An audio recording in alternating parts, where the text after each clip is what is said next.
Ready. Welcome everyone. Welcome to the lucky number 13th edition of the Horizon Home Theater. Nope, not the Horizon, not the Ike show, not anything like that. It is the Home Theater Hub. Welcome to the 13th edition of the Home Theater Hub, everyone. Ike, what's going on today? Man, you almost had me with that intro, man. That was definitely not scripted. That was from somewhere. But It was off the rockers like I it's am like this week, man. It's just par for the course for this week, you know. I was like, oh man, I joined the wrong show. But yes, welcome back to episode 1-3 of the Home Theater Hub. It's glad to be back. You know. Yes, it's lucky number 13, like I said. Um, Well, yeah, it's glad it's it's not just par for the Friday, but course. good thing Yeah, it's that is not true. Friday, so We're one day off, but yep. um, hey, it's par for the course for me. It's just been a pretty crap week for me, but I do know that it's been a much better week for you, especially from that short that I just watched. I I know, watched right? some additions, and I Yep. watched a very dramatic reveal. If you guys Yeah. haven't seen that, make sure you go over to Ike's channel, Easy HT Tech. He's got a short up there that's revealed some additions and subtractions I know, to his right? theater. I kind of felt some type of way making that short, but I was like, yeah, it happens, right? The only thing constant is change. So, but Hey, it's been good, that's and great. I can tell you, zero buyer's remorse. I'm glad I made the last two changes that I made, but we'll talk about that down in the show. But it's good Yeah, to be yeah. back, and thank you for everyone in the chat. Ace of Base HT, thank you for joining us today. We need to get you on the show, so get ready for that. Yes, absolutely. Absolutely. And just mentioning that, if you guys would like to be a guest on the show, please make sure you reach out to us at Home Theater Hub Live at gmail.com so that you can be a guest on the show. You don't need a big fancy theater. You could be in a bedroom, you can be in a basement, you can be in a living room. Whatever you choose. We just want to showcase your theater and what you're proud of. That's all. So, Yep. like, what you got new in the theater this week, or what are you working on new? If you don't want to give up your secrets just yet, what can you give us a snippet of? I can categorically tell you no new updates coming along at all, so that I don't get kicked out the window by my wife. But yes, I did upgrade the projector. Right, I moved from Sony and moved to JVC, and it's been a good week. And still getting everything dialed in. I recently did move from my Denon to the Anthem AVM 70 and now the JVC. So it's almost like my home theater is in a brand new phase, quote unquote, right? So I'm still going through the process of trying to figure it out, get it dialed in, calibration, and all that. So I haven't even watched the movie yet because I really want to kind of get everything set properly before I even do that. So, and then I can go back and watch Black Hawk Down for the 600,000th time. So, Is that the movie that you were having the issue with no, the? I did test those movies and there was no problem whatsoever. I should send you a picture of that, but yes, the difference was, yeah, it was a contrast, So what was basically. the actual movie that you were having an issue with? Well, I won't call it. I don't want to call it an issue, right? I think Right. it was just that it was a TV show. I think it was something she told him, or it was a couple of TV shows, and there was the other one on Amazon Prime. What's the new Jack Reacher? Okay. The Yeah, and I think those had a certain level of contrast and black levels that just kind of exposed the Sony that I had, right? So I don't think it would Listen. be. I don't think not everyone will probably notice that or complain about it. But I think for me, just like having solid basis for certain people, I'm more of a picture person, right? So the picture will irk me out more than not having, you know, 10, 18 subwoofers in my room. So So you picked up the JVC 30th anniversary edition, right? the NZ7, I better not be. If it was, then I'm not even returning it. Because shit, I need to go check my account because that is The not what was 30 billed me the for. $30,000 one. Ah, heck no.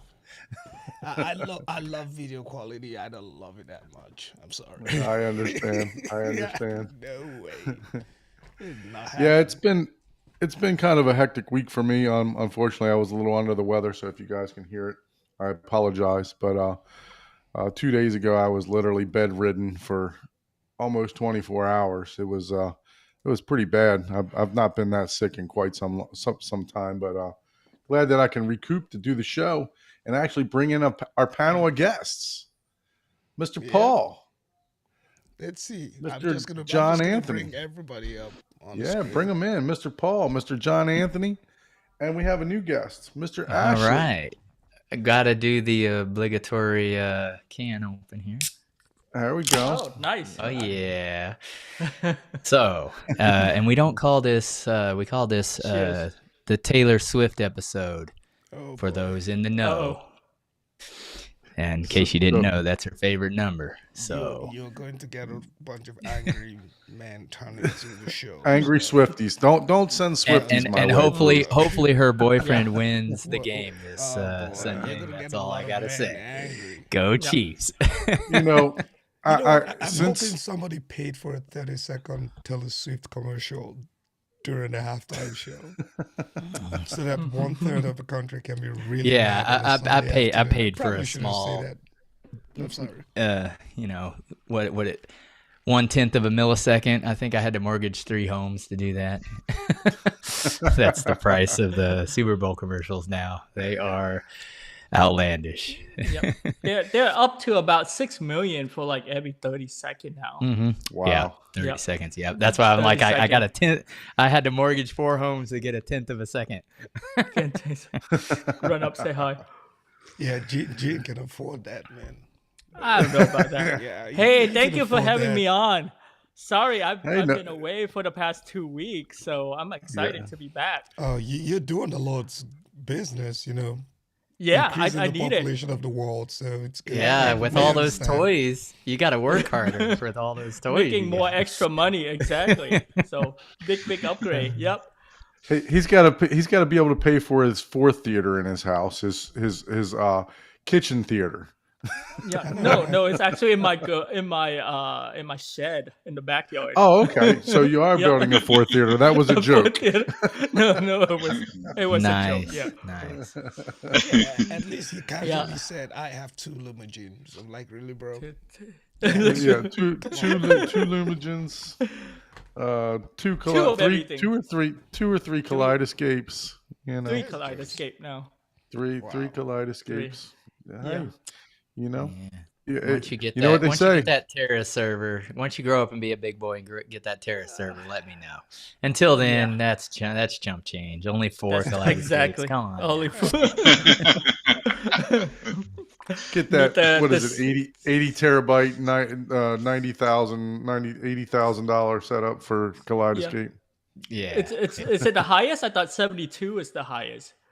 I think Is it's it 80 72? something now. 80 They have now. it. look. They Yeah. have it. Wow. That used to be the old one. I think they have new ones now that they're Wow. now that 20 terabyte hard drives and 22 terabyte hard drives exist. I think they Yeah. went ahead and upgraded their stuff as well. Well, I'm a little Yeah. bit jealous of Jonathan NAS drive. He's up to like 240 terabytes of hard drive in his NAS system. Yeah, So that's a lot of need- movies. I need to get that going on mine as far as just for all my work stuff, mostly for all the images and Dockers and Kubernetes, orchestrations. Kubernetes. It adds up. Kubernetes. or you storing the security file from the White House too. That does take up some space. Oh, I do. I actually have a dedicated cloud key For that. which is local for my security system. yeah. Yep. So you got to. So- I just don't like paying monthly subscription fees whenever it's like, No. you know. So So let's Yeah. talk to our new guest, Mr. Ashley. Hey, how How you are you, doing? sir? Good, What's good, going good. Right on? here joining you guys. I have the pleasure of coming on. And John Anthony, man, he's been a great guy to this day. Great guy. Thank He you. has put me up on he's been a support, when, a person been down, and he's gave me a lot of tips on it when it comes to, the HTP1 and getting to know the home theater. So yes. Yeah, So so I those of had you the that pleasure don't coming know, on. John Anthony kind of dabbled a little bit in YouTube, and he's trying to bring the band back a little bit to Yeah. get his YouTube channel going, Positron Hi-Fi. So make sure you guys head over there on his YouTube channel and subscribe to his channel. He's also the moderator of Monolith Enthusiast, correct? Is that what it Correct. is? Yeah, so Monolith Yes. Enthusiast. And well, he's not the moderator. He's the one who actually started it. And I think, Ashley, you do a little bit of moderating on there also, don't you? Yeah, actually, I don't know why it goes a little bit underrated. I know the fact that, Monolith is not too much with customer service, but when you do have a Monolith product that does work correctly, and, it basically depends on how a person goes about it. You could either be rude with customer service or, go about a professional way. But till this day, Monolith hasn't let me down. I have two Monolith Dual 15s version 2, and then a Monolith HTP1. To this day, has been serving me well, so I can't complain about Monolith personally. Yeah. I mean, look, I'm a proud owner of two of their what are the D215s. So I have some of those in my closet right now, just waiting for juice. That's all. Got to plug them in. For some power. Yeah. Yeah. They're my waiting for some entire juice. 9-channel Bentley here is Monolith, right? So my entire theater is a Yep. Monolith home theater. So it's probably Feel the like this cheapest like one, but Yeah, this is like a Monolith home right now. We going on. Got to get know. Paul Yeah. into it. How many Well, subs do you have, John Anthony, that are Monolith? This edition of the Home Theater Hub is not I- sponsored by Monoprice or Monolith. Just to put it out there. However, if they do want to but- send us some However, products, if they do want to Yes. send, No, We no, would love definitely. We if would they want to love say hi, it's okay to do that. Yep. we're not So for me- shilling. We're not shilling or nothing, Joe or Chana. We're just asking for some products. That's all. Bagging sometime. I will bag for it. I have no problem with that. But yeah, I have three of the Monolith 15-inch subwoofers, and then I also have the 7X amplifier that I run in my bedroom, which work out really well, and then the HTP1. I've been completely in love with the HTP1. I did see the Anthem that someone was selling online used for a great price, the AMV 70, and I was kind of tempted to purchase that and put it in my bedroom. Have you guys heard much about that one at all? Yeah, I think somebody sitting right in front of you's got one. Oh, is that you, Ike, got that one? Sorry, what was that again? I was responding to a chat. The AMV 70. Yes, I do have that. Yeah. Yeah, if you watch his short that he's got on his channel, he actually I don't know how he did it, but he hung that, the signs that you get from Etsy that are like the foil different color signs. This theater supplies Kaleidoscape or JVC. He actually hung that. This theater has Anthem, and then somehow, some way, and miraculously, he pulled off getting that sign, because it took me about 3 weeks to get mine. So I don't know what kind of connections he's got over there, but he was able to hang that JVC sign also. So I mean, it's voice. like the one. it's like the one- raspy voice. It's Yeah, like the either. one for Monolith, right? It's like whenever I see the one for Monolith, I just laugh, because a little over a year ago, I reached out. I was trying to find one for Monolith, and I couldn't find any. Every other brand was there, so I reached out to the guy. I was like, "Hey, I need you to make one of these for me." So he charged me extra because it was a custom design for the monolith signs. So now Right. everywhere I go on Facebook and YouTube, I see people posting it, and I'm just laughing. I'm like, I should probably go back to the guy and ask for 10 Yeah. cents or something. Yeah. It wasn't Yeah. out there. Nobody, I have the messages that I exchanged with him, showing him the design and everything that I wanted. And so it's good to see everybody rocking it now. So I think that's my little contribution to the monolith home theater. So There you go. You got the mold made. yeah. Nice. Yep. Hey, nothing wrong Now- with that. If it Yeah. was your design, that's give credit where credit's due. That's fun though. Just have Yeah, your so go check your out the guy on creativity, yeah. Etsy. I don't remember the name. I think it's called Pro Science Go on Etsy. Mhm. Not sponsored, nothing, but they do real good business. So go check them out and support your small Yeah, business. actually, for Christmas, my wife she reached out and got me 2 signs, and one of them she did, which was Dolby Atmos, and a good friend of mine who's on the show today actually purchased me a Dolby Atmos one and sent it to me for Christmas. Mr. John Anthony, he sent that to me a couple of years back, and 2 years I ago. said, hey, yeah, I said, hey, I already got one of those. I wonder if he can switch it to the Sapedi sign. So she emailed him, and he switched it to the Zapedi sign along with the Kaleidoscape sign. So those are the 2 that I got. for Okay, Christmas. so he wasn't the one that made you start collecting the signs, because that's like anything else. Once you get one, you're like, damn it, you shouldn't have done that. Now I got to get a placard for every piece of equipment. Thanks a lot, jerk. No. Yep. Yeah, No, hopefully I you don't wanna already do like that. them. I'm gonna try to find a creative way to hang them or do something with them other than I'm gonna Just like- do. They look my own good though. They really design. look good. Like they're kind of well built and all that. So yeah. If you How had are a you space hanging for yours, Ike? Yeah. How are yeah. you hanging your sign, Ike? Are you It does taping it on come- the wall? It does come with for 2 pieces of whatever sticky whatever they provide you. Mm-hmm. It Yep. ships with the sign, and it works really well because I have those things Yeah. hanging right over my in-wall subs, and it's not going anywhere. It's been there, just steady. I will admit No that I saw you vibration, tear some nothing. paint off the. I saw you tear some paint off the wall when you Yeah. took the Sony one down. So Yeah, when I took this, obviously the Sunny one was upset. I was taking it out. but, It was You know, the double-sided tape. Double-sided Yeah. tape. yeah, so yeah, I think the Sony was just pissed off that I was taking it out. But yeah, I saw you peel some paint off the wall Yeah, there. but that dog, it's still there. That paint is still there. So I'm not even touching that paint. So it's not going anywhere. But they do ship that double-sided tape with the sign. So you use it right. you'll be And just that's fine. what you're using. Yeah, that's what I'm using. I'm not using anything extra. So Yeah, basically, I'm- we got to make sure that we place it in the right place, because we don't.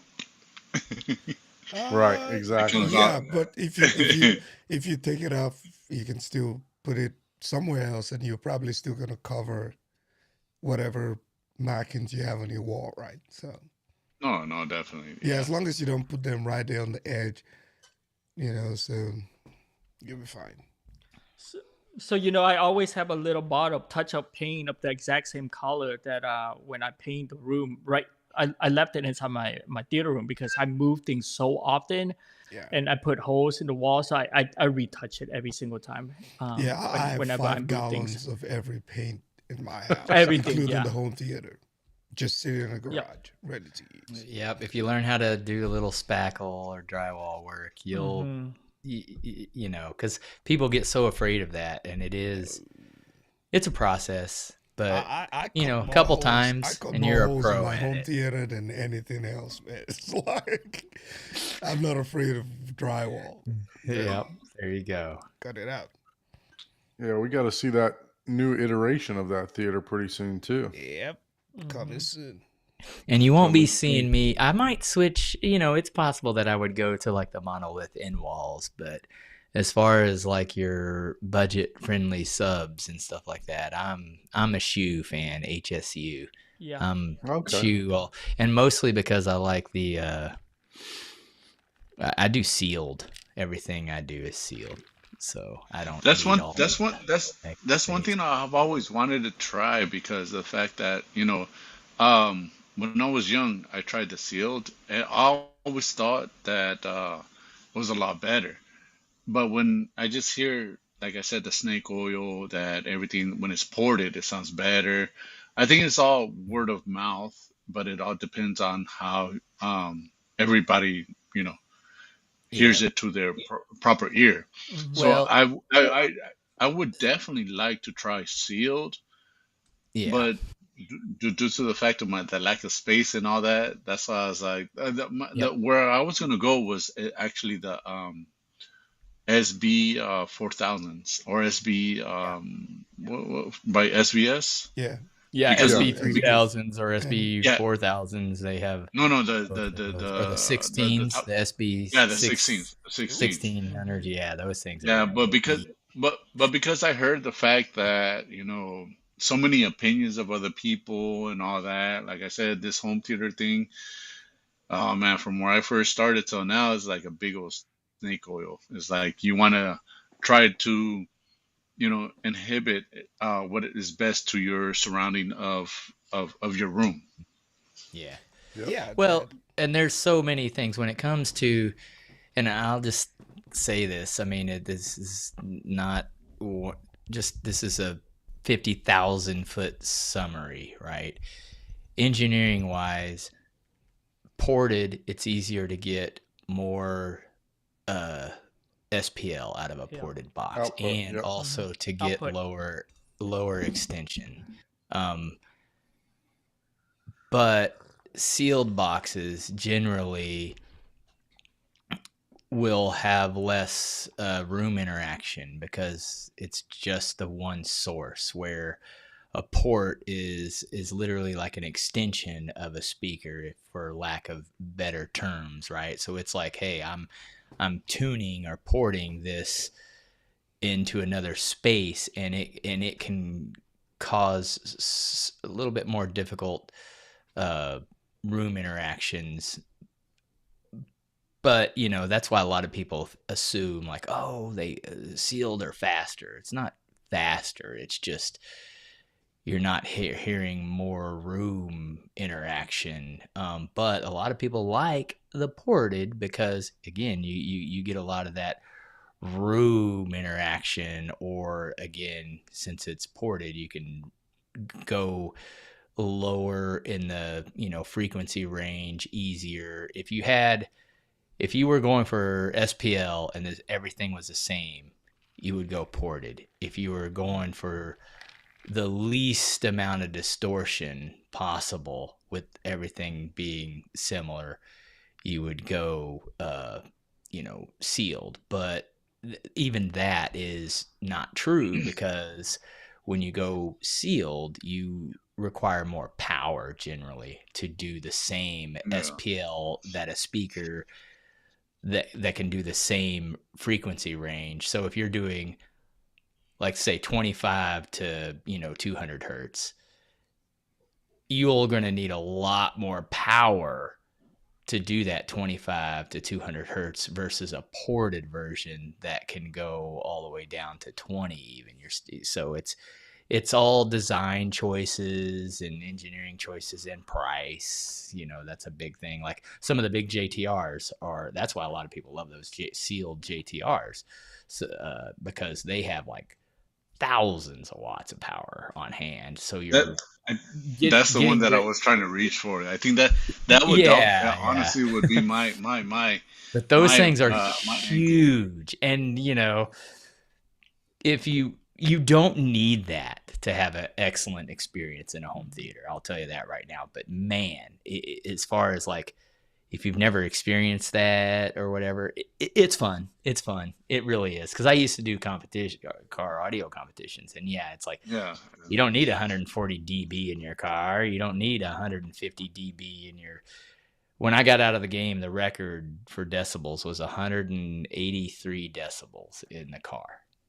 And I was like, wow, that's like, there's no way. Because for me, I was I felt pretty accomplished hitting like 140 back in the day, and people were crushing that. I was like, oh man. I have to ask though. I do definitely have to ask, and it's just from experience. Like when it comes to a lot of people saying like, "Oh, dual is a lot better," and are they basically focused on what sounds better in bass, like you said, car audio wise, bass wise, or in clarity? For it to Are make you saying skin. dual speakers? Yes. Dual Oh. Yeah, subs. dual speakers.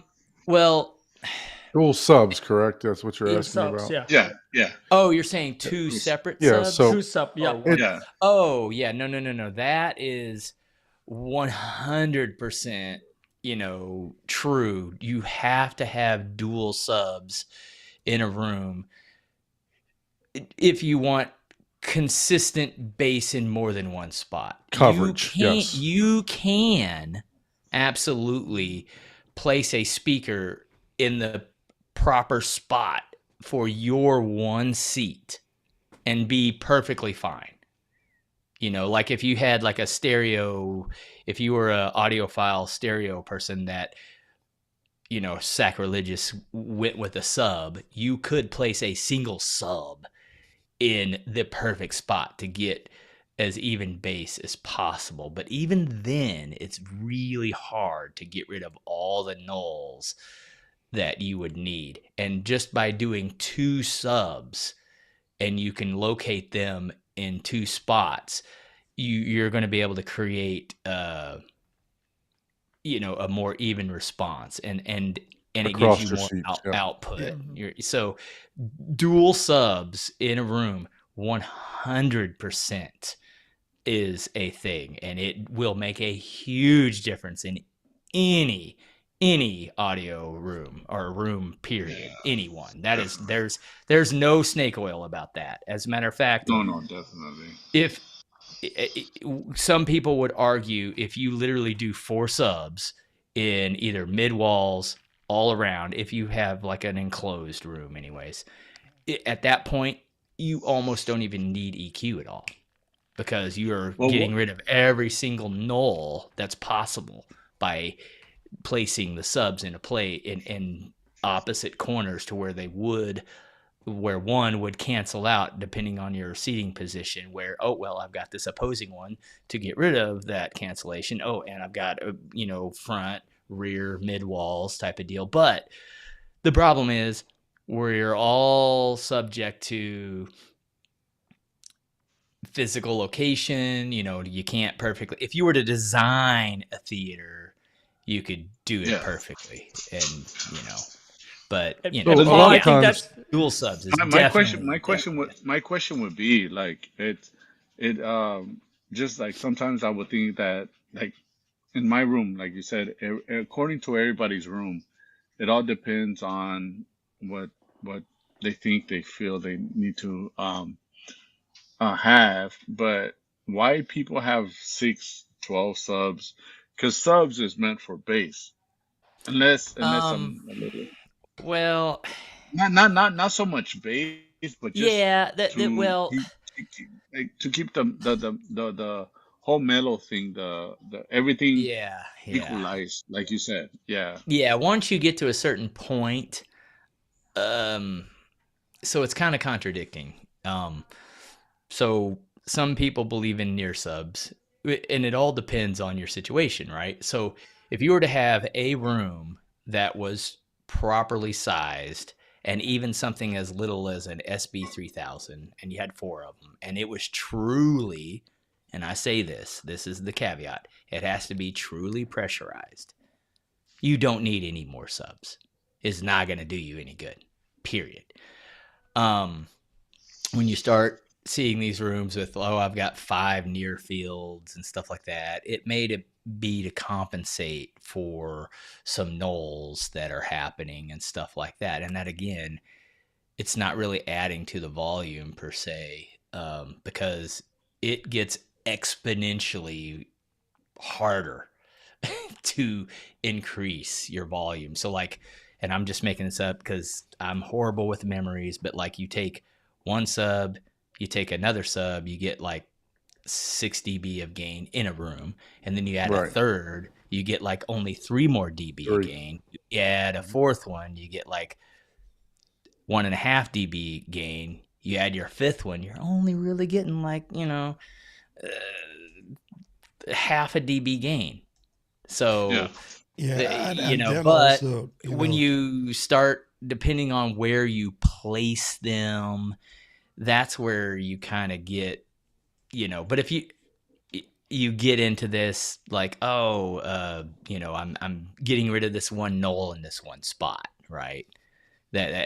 So you could do that, but a lot of people are just doing it for bragging rights, and you know, you might feel the what I would call vibration or distortion actually if you're doing like near fields. But you know, we love that distortion. We love that you know 30 hertz thump that we get, and it's just Yeah. it's just one of those things where it's obviously easier to get more volume the closer you are to a speaker. So No, definitely. there's all kinds of yeah, and I mean, sciences. there are those who really just like to have the bass and the subwoofers, right?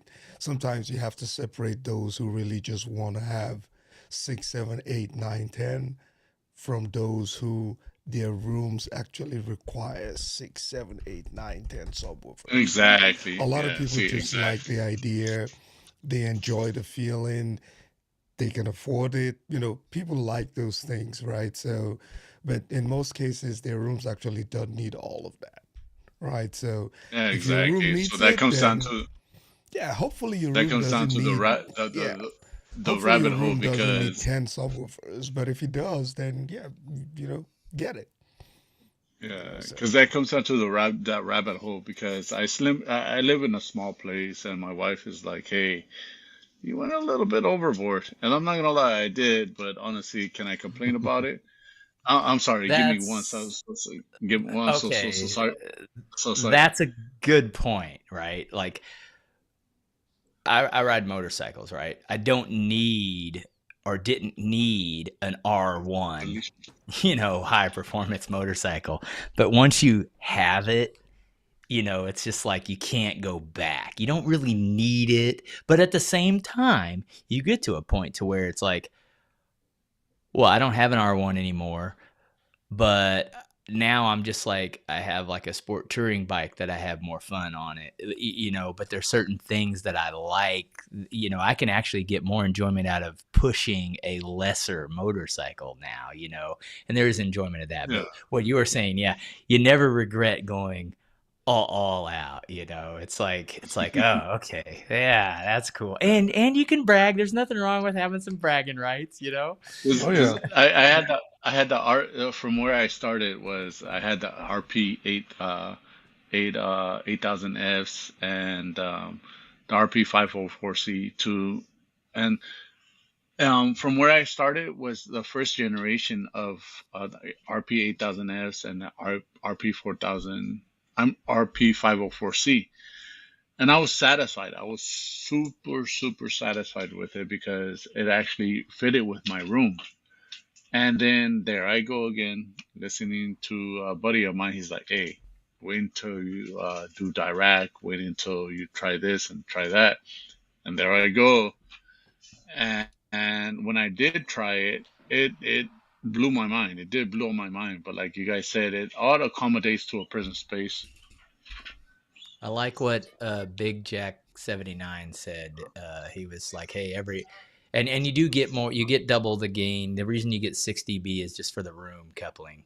But his doubling 1, 2, 4, 8 is what it requires to start, you know, every time to get the and you don't get the room gain necessarily every time, but yeah, that's it. You get 1 sub, you get 2, you double, then you get 4 if you want another additional, and then you need 8, you know.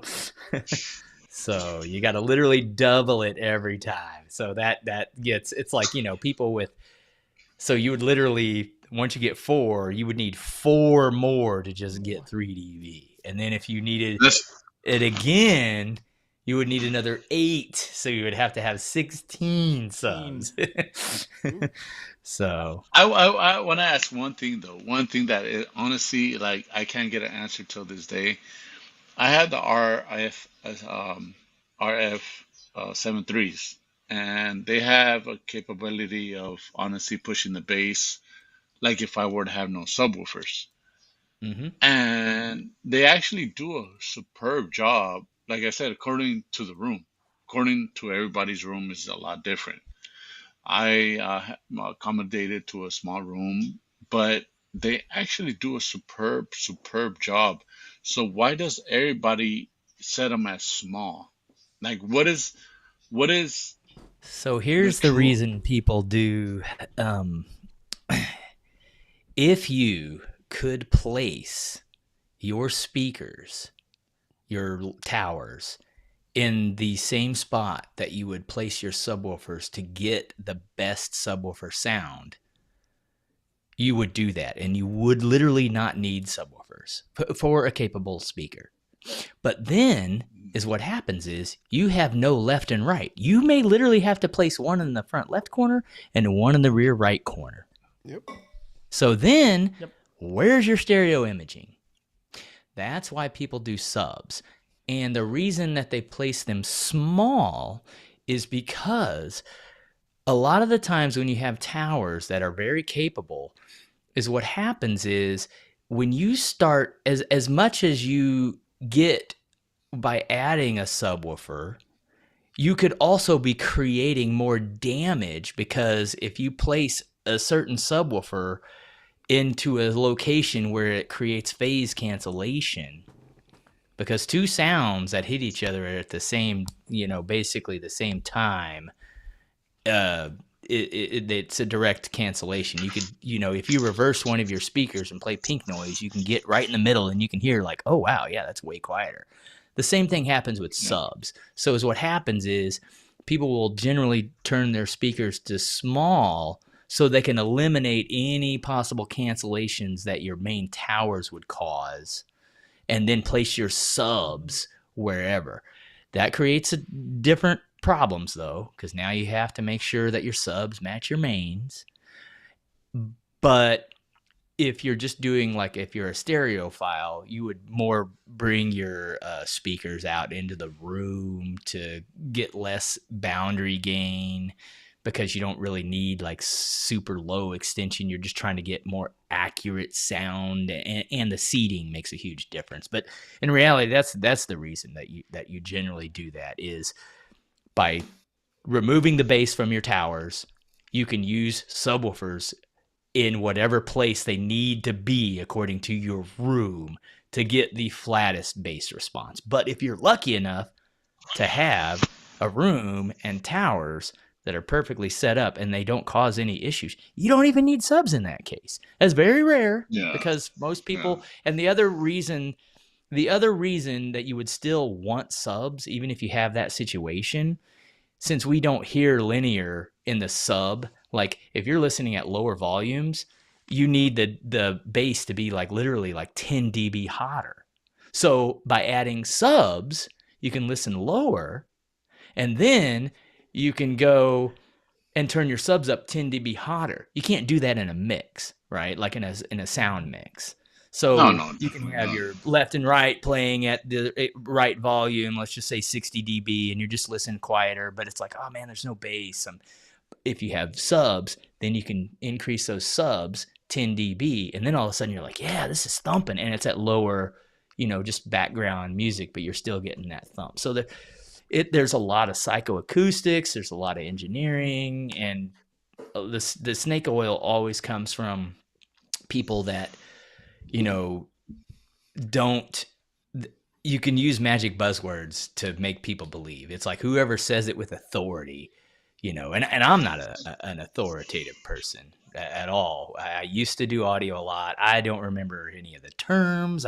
So I sound like a complete moron compared to some of these people. Like, Aaron, he's in it. Like he's in it right now. So Aaron's audio corner. terms, yeah, and all this stuff that makes him,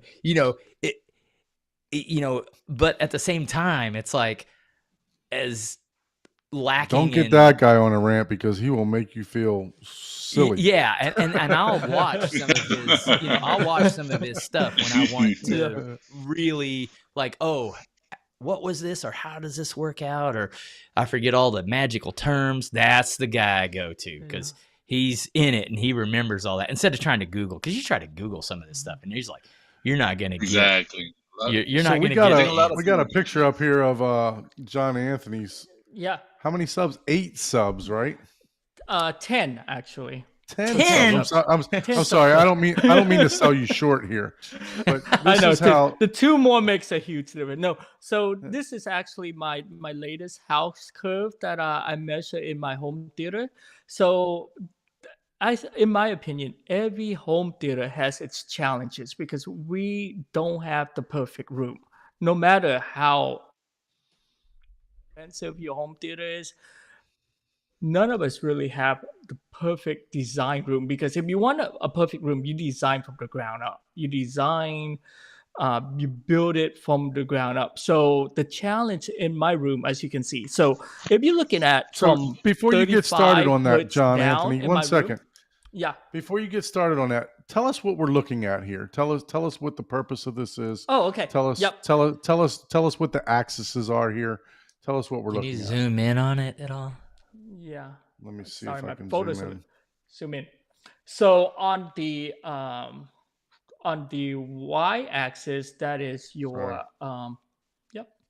that is your SPL. So that is your dBs. How many dBs you're looking at? And right now I'm measuring this. Oh, there you go. Much better, but we kind of lost the dB. So this I'm measuring at -10 on my HTP1. So I didn't want to go all the way up to reference. So, and then on the bottom you're looking at is the hertz, and mainly with subwoofer, and the subwoofer in home theater you're looking at from 100 to 90 hertz down below, not really worrying so much really above that. So that's what mainly I'm focusing on. So as you can see, the challenge to my room doesn't matter if I have 2 subwoofer or 10 subwoofer in there. From 35 hertz down, it's really smooth, because just the way the room node is in the room, I usually don't have any problem at all. There's no dips, there's no node, there's nothing for me to contend to have to worry with. But if you look from about 50 hertz on, so if I run 2 subs in my room, the 50 hertz, it's a big no. It's a big dip that I lose about 30 dBs of sound if I'm just running 1 or 2 sub. You see a big drop, big dip right at the 50 hertz. And for most room, a lot of people have that as an issue right at the 50 hertz. Yeah, I think I have the same issue with my room too, right at 50 hertz. So as you can see, there's a little bit more squiggly line. It's not as smooth. It's not as like beautiful as you look at 30 hertz or 20 hertz, right? And the reason for that is it's not because I'm smoothing out the curve, I'm doing anything magical about it. For me, it's about sub placement, because yes, you can fix a lot of these by using the mini DSP, where what you do is you use the mini DSP and then you drop you make it flat and you drop your SPL all the way down to smooth out the curve. But the problem when you do with that is you lose some headroom. You have to remember, when each time you try to fix those, no, you are losing some of your headroom, and you have to make it up somehow. And it's not easy to make it up headrooms, because like Paul just mentioned, to get 3 dB, you have to double your sub. So once you're up to 4 sub, and you're losing 6 dB of headroom, because you can boost your signal, right? If you have a no at 50 hertz and it's a 10 dB no, meaning a 10 drop in your dB at 50 hertz, and you want to boost that signal, you can go into the mini DSP, or you can go into your HTP1 and you boost that signal by 6 hertz, by 6 dB or 10 dB. Yeah, you can do that, but you just already lost 6 dB of headroom right at that signal right there. And to make up that 6 dB, you have to increase to 16 subs pretty much to make up for it. So it's about, to me, for my room, it's about subwoofer placement. So I place this strategically so that, number one, I smooth out that no. And then the other problem I have too, if you look at the 9 the 90 to 100 hertz, it does a little bit of room interaction. And Paul, I'm glad he pointed that out. It's because of my main channel, my left and right. So I have the left and right towers for my left and right, and I also have the Y channel too. So there's the left Y and the right Y. So guess what those speakers do to you? It messes with your subs, because if you don't cross over at the right hertz, it's going to interact with the rest of the sub in your room, and it can cause a no in that area. So it's still very hard for me to fix that no at the 90 dB. That's like the best I can do. And I think I only boost, the only part that I boost was that 90 hertz. See that tiny little dip at like 85 hertz right there? That's really hard to fix it in my room without doing major boosts. Right. What are your thoughts on that, Paul? Are you experience like the same thing with your room, or? No, I don't see. I don't think that necessarily. Well, are you doing only your subs in these measurements? No, this is 'Cause- integrated. This is my sub with my left and right Yeah. towers, and also the Y too. And that's what To I would be- get yeah. at. So Yep. So the thing is, a lot of the times, this is the complication with adding subs, right? Is integrating Mhm. them with your mains is very difficult. Just because and this is what a lot of people don't understand. If you cross over a speaker at 80 hertz, it doesn't mean that that's a brick wall of 80 hertz. Mhm. That means it's rolling off at 80 hertz. Yep. So that means you can still have cancellations in Correct. the room with other speakers or subs.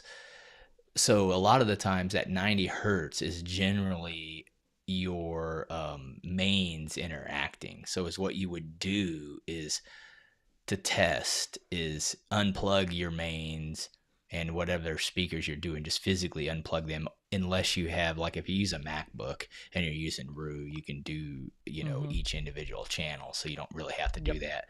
And I think you can do the Java ASAIO whatever for Windows, but some people have Yep. more difficulty with that. But test it with just what's LFE instead of your mains, and then see what your bass is actually doing. Because a lot of the times you're like, oh, okay, I have perfectly smooth bass. But then once you say, Mhm. oh, let me do mains, aka Yep. full channel, then all of a sudden you're like, oh man, I got this dip at 90 hertz. But you also got to remember, you also could smooth that out a little bit, because if you do psychoacoustic or even variable smoothing, right, that's kind of what you're actually hearing. People get too bent out of shape about, oh, I need 1 dB, I need 3 dB, oh, I need this, I need that. And it's just this measurement that you have, for example, unless you measured that every 6 inches across your entire listening position, because remember, we have 2 ears, so at minimum you're going to have to measure from here to here, so that's what you're actually, your brain's going to average out as well. So there's so much psychoacoustics that we deal with, but measurements are great, we love them, it's science, right? Can't prove that, but at the same time, it doesn't necessarily, if you see a squiggle on a graph, it doesn't mean you're having a bad experience. It's just not true, But for us hobbyists, we love each one of those niggles that were. It's like, ooh, I need that one more dB. I need that one And- That's and a lot what makes of- it. you That's know- what makes it fun for us, right? Yep. But- Look, you measurements are great, and they should be the basis of what you're looking at your speaker for. Because if you guys have paid attention to Aaron's audio corner, he educated me on some stuff that as far as dispersion, not not only horizontally but vertically too, to start Yep. looking at stuff like that. To see where your speakers what they're actually capable of. Because if you're sitting above that vertical dispersion, you either need to lean them back, and tilt them up, or look at Mhm. a different set of speakers, right? So Yep. there's a lot of stuff that plays in, like you said, plays into this calibration stuff that I'm not familiar with. So Paul, I appreciate you being on here preaching, like I said, preaching early, preach, Paul, preach. Yeah, just tell me to So stop talking or interject whenever if I no, this get is too boring, fantastic because this is because I this is try to not. keep it very, because again, I'm not Aaron. I don't speak the engineering language anymore, but like I would even argue, like I know measurements. The measurements will tell you what the characteristics of something is, right? Right. But even then, it doesn't necessarily mean like, oh, I want a very wide vertical dispersion, right? Or I want a very wide horizontal dispersion.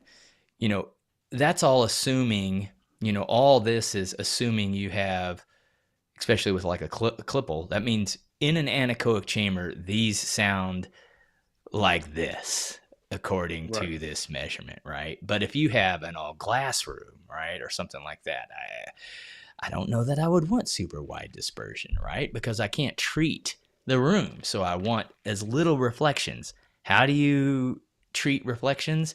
Either with room treatment, or you get a speaker that you Speaker may that can do consider that. not as capable, but it may You know, sound better in a room that you can't do treatment in. it's kind of So like the same question. What screen do I get? What projector do I get? Well, yep, it depends exactly. on That's your a room. good point. Yep, exactly. Yep. I can't tell you Because which type of screen to get or what type of projector to get because I don't know what your room is. I don't know where your reflection points are. I don't know yeah, if you got windows in the back of the room or and the your side of the likes, room. Exactly. and no Yeah, I matter agree with that what, 100%. it always boils down to your preference as well, right? I mean, so Hey, one of the that's best sayings on YouTube, I think, is by Andrew Robinson, right? The only one that has to like the sound of your system is you, right? yep. So I really do like that tag that he goes out with on every one of his videos because it really is true. It don't matter what anybody else thinks as long as you're happy with what you're doing, Yep. with what you got. Yes, we chased this dream of a flat line, but I know there's several people that I've talked to trying to obtain the flat line, and after they obtain the flat line, they were just like, well, They're not this is satisfied with it. They're not this is pretty satisfied Yeah. with it. uneventful, You're like, huh? Yeah. Okay, it's perfectly flat, and guess And, what? and I always say this, right? And I always say this when you come on YouTube and you listen to everybody telling you about a different type of speaker, I always believe that chances are if you get to spend 3, 4 months in your favorite YouTuber's home theater, you might not like it. exactly. So no matter how much, we want to preach about how great our home theater is, you would probably have to be able to leave there and listen to it for a Hey, in long my mind, time. mine is great. I don't know Yeah, about yours, but but what I'm saying is always take everything with a pinch of salt because you Don's might, home Hey, one theater's thing, in his what, pocket. not to yeah, not you to have to not take to As everything soon interrupt with as a you pinch of anybody, get salt. but one, you'll have an amazing one. what Yeah, because one thing I've learned. you might go somewhere and spend 3 hours or 10 days, and you're like, you know what? I didn't like that after the first 2 days. So fix your room for yourself. Enjoy it, Yeah. and then don't worry about Exactly, everything else. exactly. the One worst thing, thing is when you reach out to a industry professional like a Matthew Pose or somebody like that, and he tells you, "Oh, those speakers that you bought are inadequate." It's like, oops. Well, guess what? They're gonna have to do. Yeah, they're gonna have to work. It's like I keep saying this, right. When I built my home theater, I was trying to get a particular type of speaker, and it was during the whole pandemic stuff, right? And I was like, okay, you know what? They canceled the order and all that good stuff, and I was like, okay, let me try the in walls. And I was like, I don't want to go pay $1,000 per in-wall speaker because I had never really experienced any in-wall speakers, right? So I was like, you know what? Let me go for the cheap budget ones. I'm not afraid of drywall.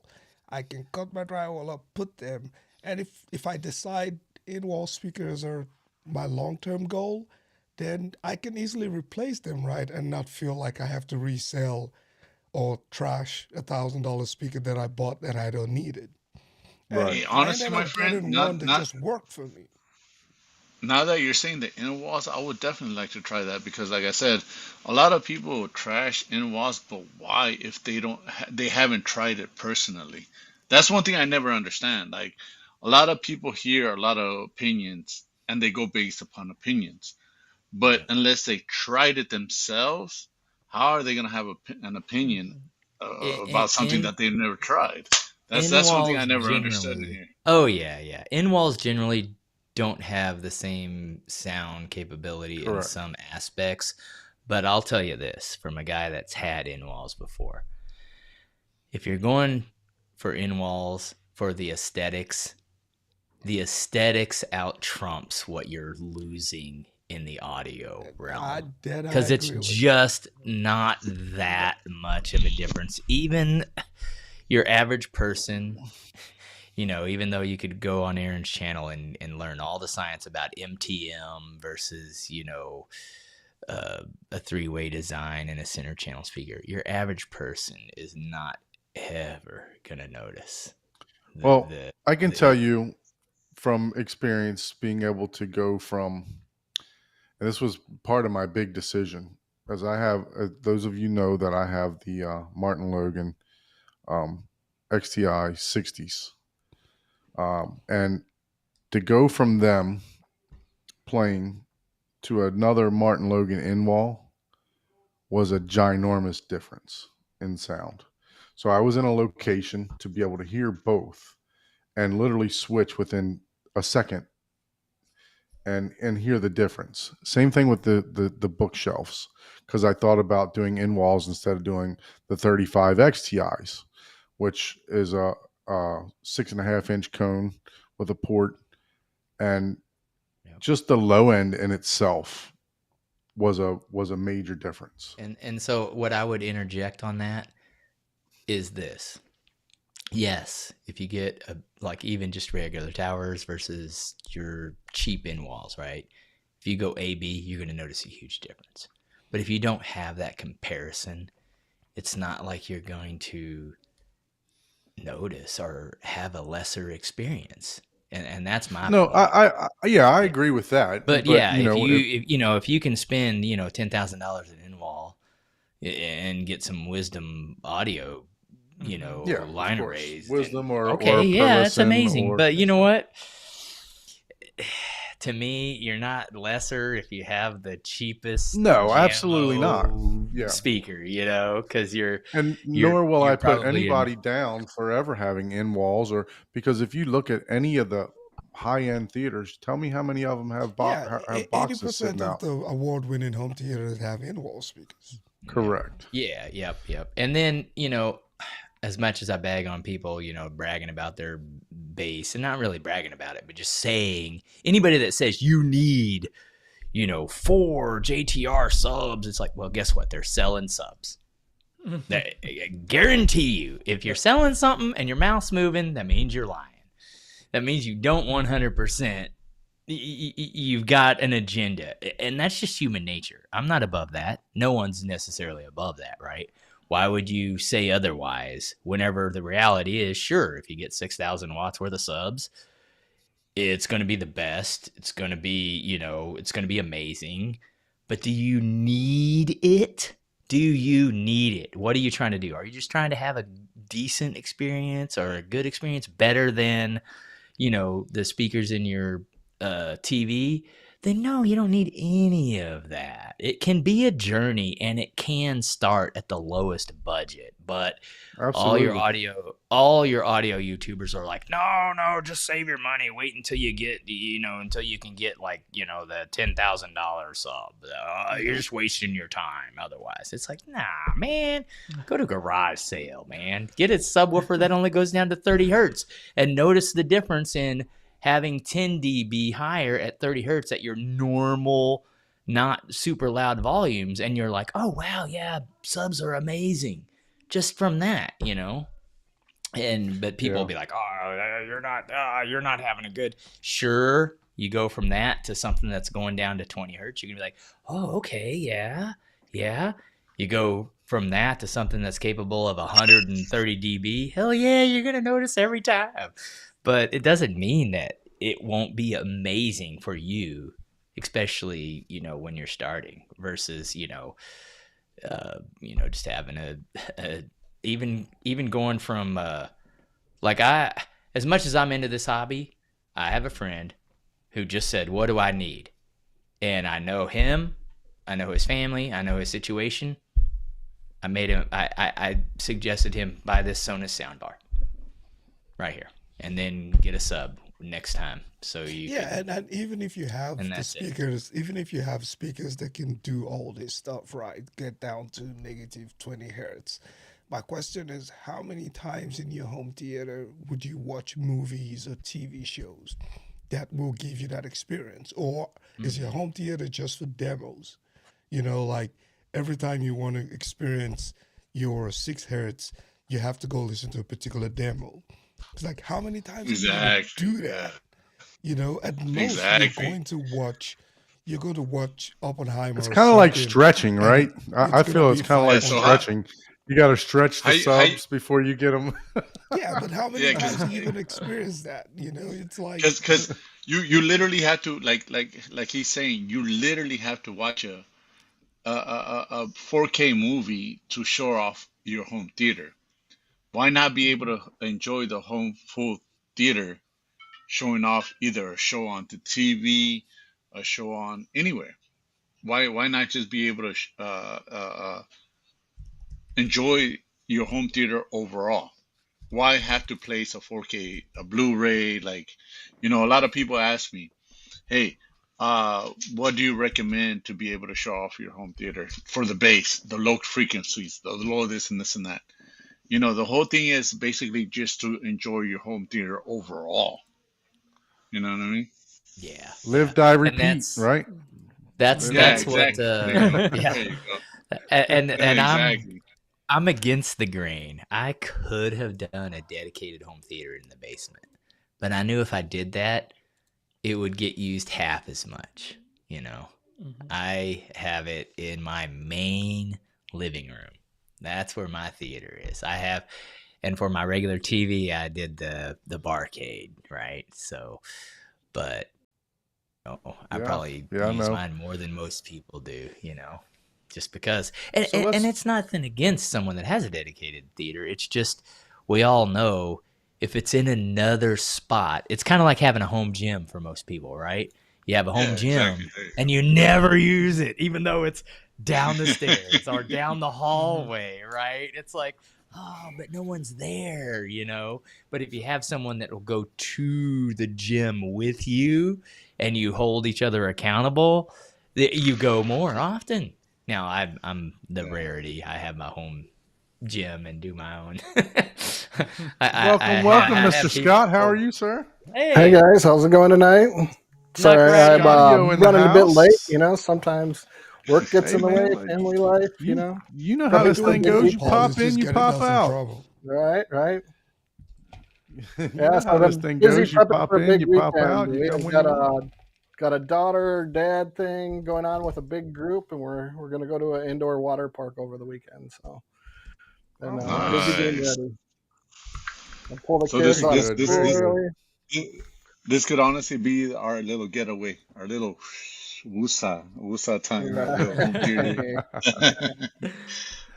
So I see while we you, got Big Jack. Ashley up here, Let me address Ash, this real quick, go ahead. right? So, when it gets low in the movie, you change your mind. Obviously, I get that.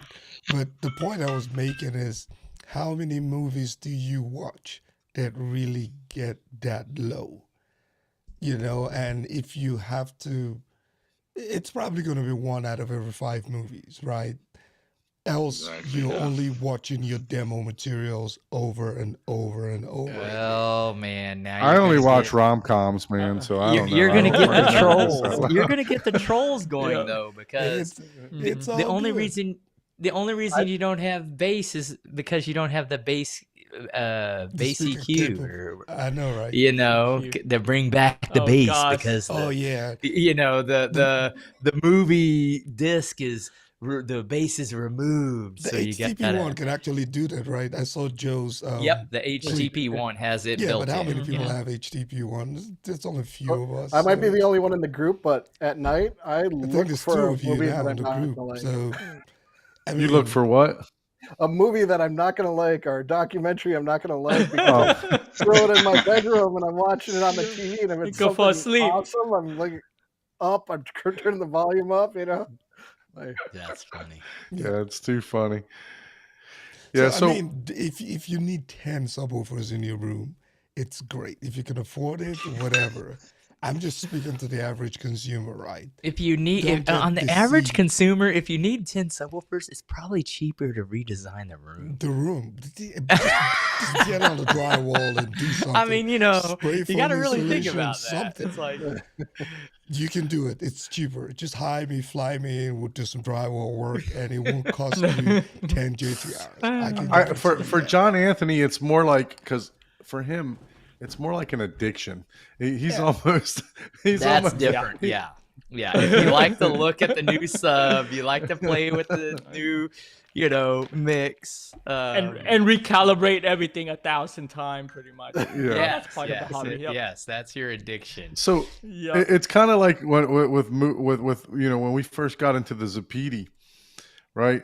We'd send each other pictures back and forth of the movies that we purchased, and he was sending far more than I was sending him, and I was like, "Man, you got a problem," It was because he was consuming like he was on the corner, just fiending for movies. So, but yeah. So Ashley, give us a little bit of background about yourself. You're the featured guest on this panel. We've all been on here before. Give us a little bit about yourself. Where you at in the country? What country are you in? Oh, well, I'm from Los Angeles. I'm like I tell everybody here, is like, man, living out here, you have to get away. You have to have your own little getaway, your own little woosah time, especially being a dedicated father of 5, and having my lovely wife and living out here is just oof. But what got me in the home theater thing is like I said, this is like my little woosah. Like I tell my wife, like, hey, I don't go out anymore. I don't do this. I don't do that. What I'm dedicated to is the sound and feeling good in my own proper room. So that's what Right. got me into the home theater thing. Yeah. So when I first moved in, where I moved in right now, can you guys give me like 2 minutes? I'm so sorry. It's a Yes, business. no problem. I'm so sorry. 2 minutes. I'm so No sorry. problem. No problem. Yeah. Just No mute. problem. Yeah. So Ashley's new to the group, our group anyway. John Anthony introduced me to him about a month ago, and we've been trying to coordinate our schedules to get him on. So we'll get back to him in a minute about what what he's got going on in his theater.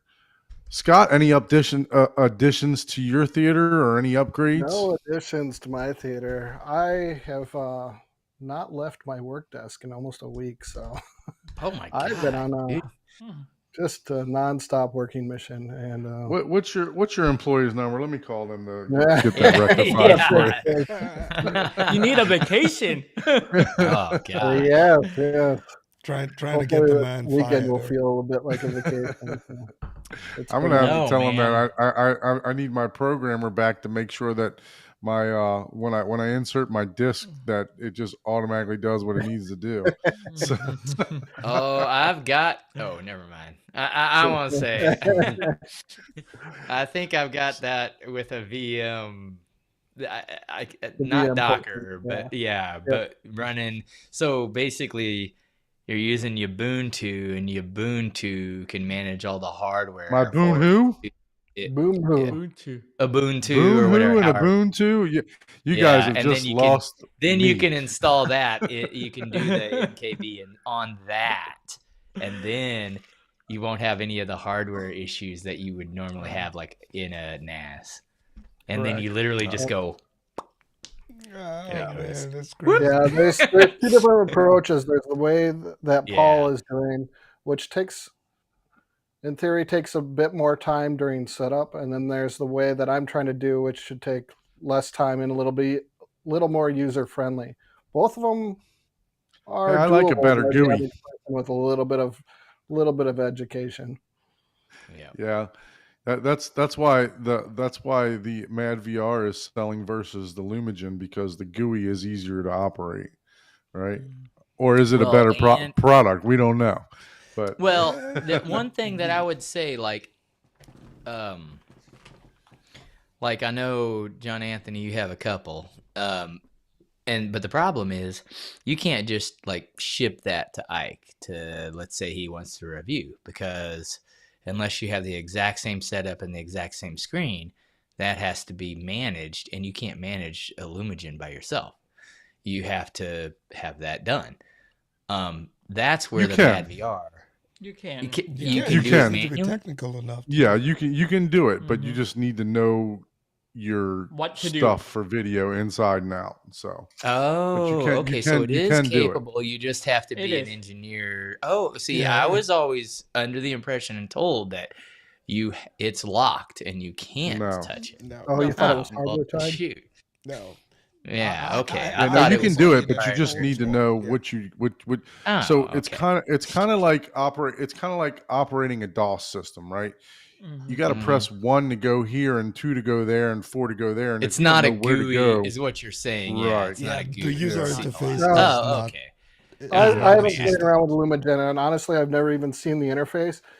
Can you take a Lumagen and do like a split going out with like an HDMI splitter and have separate profiles set up that you could easily switch between different, like a projector, a TV, as It you has feed in it. multiple outputs for It has that. Yeah. and it multiple automatically outputs. does But that. you do have different profile. I believe you Yeah. get up to Mhm. 4 or 5 different profile that you Okay. can easily switch in between. Yeah. Yeah. But they and that's have- what they it has- normally do. Yeah. You Yeah. don't you have multiple outputs, and if You you have 2, aren't, two up. yeah. Oh, you just have 2? I thought you had more than 2. it depends on the It depends model. on 2 the version video, you yeah, have. depends on the model. 2 Oh, video and okay, 1 audio, yeah. But by So the default, 4242 has 2 outs. Yeah. Then there's the 444, the bigger one, 444 the has bigger 4 one out. has Okay. 4 outs. Yeah. See, I've never had one, but just from the literature and whatnot, you would buy one, and if you had, they would program it for you for your device and your setup for different outputs that it has.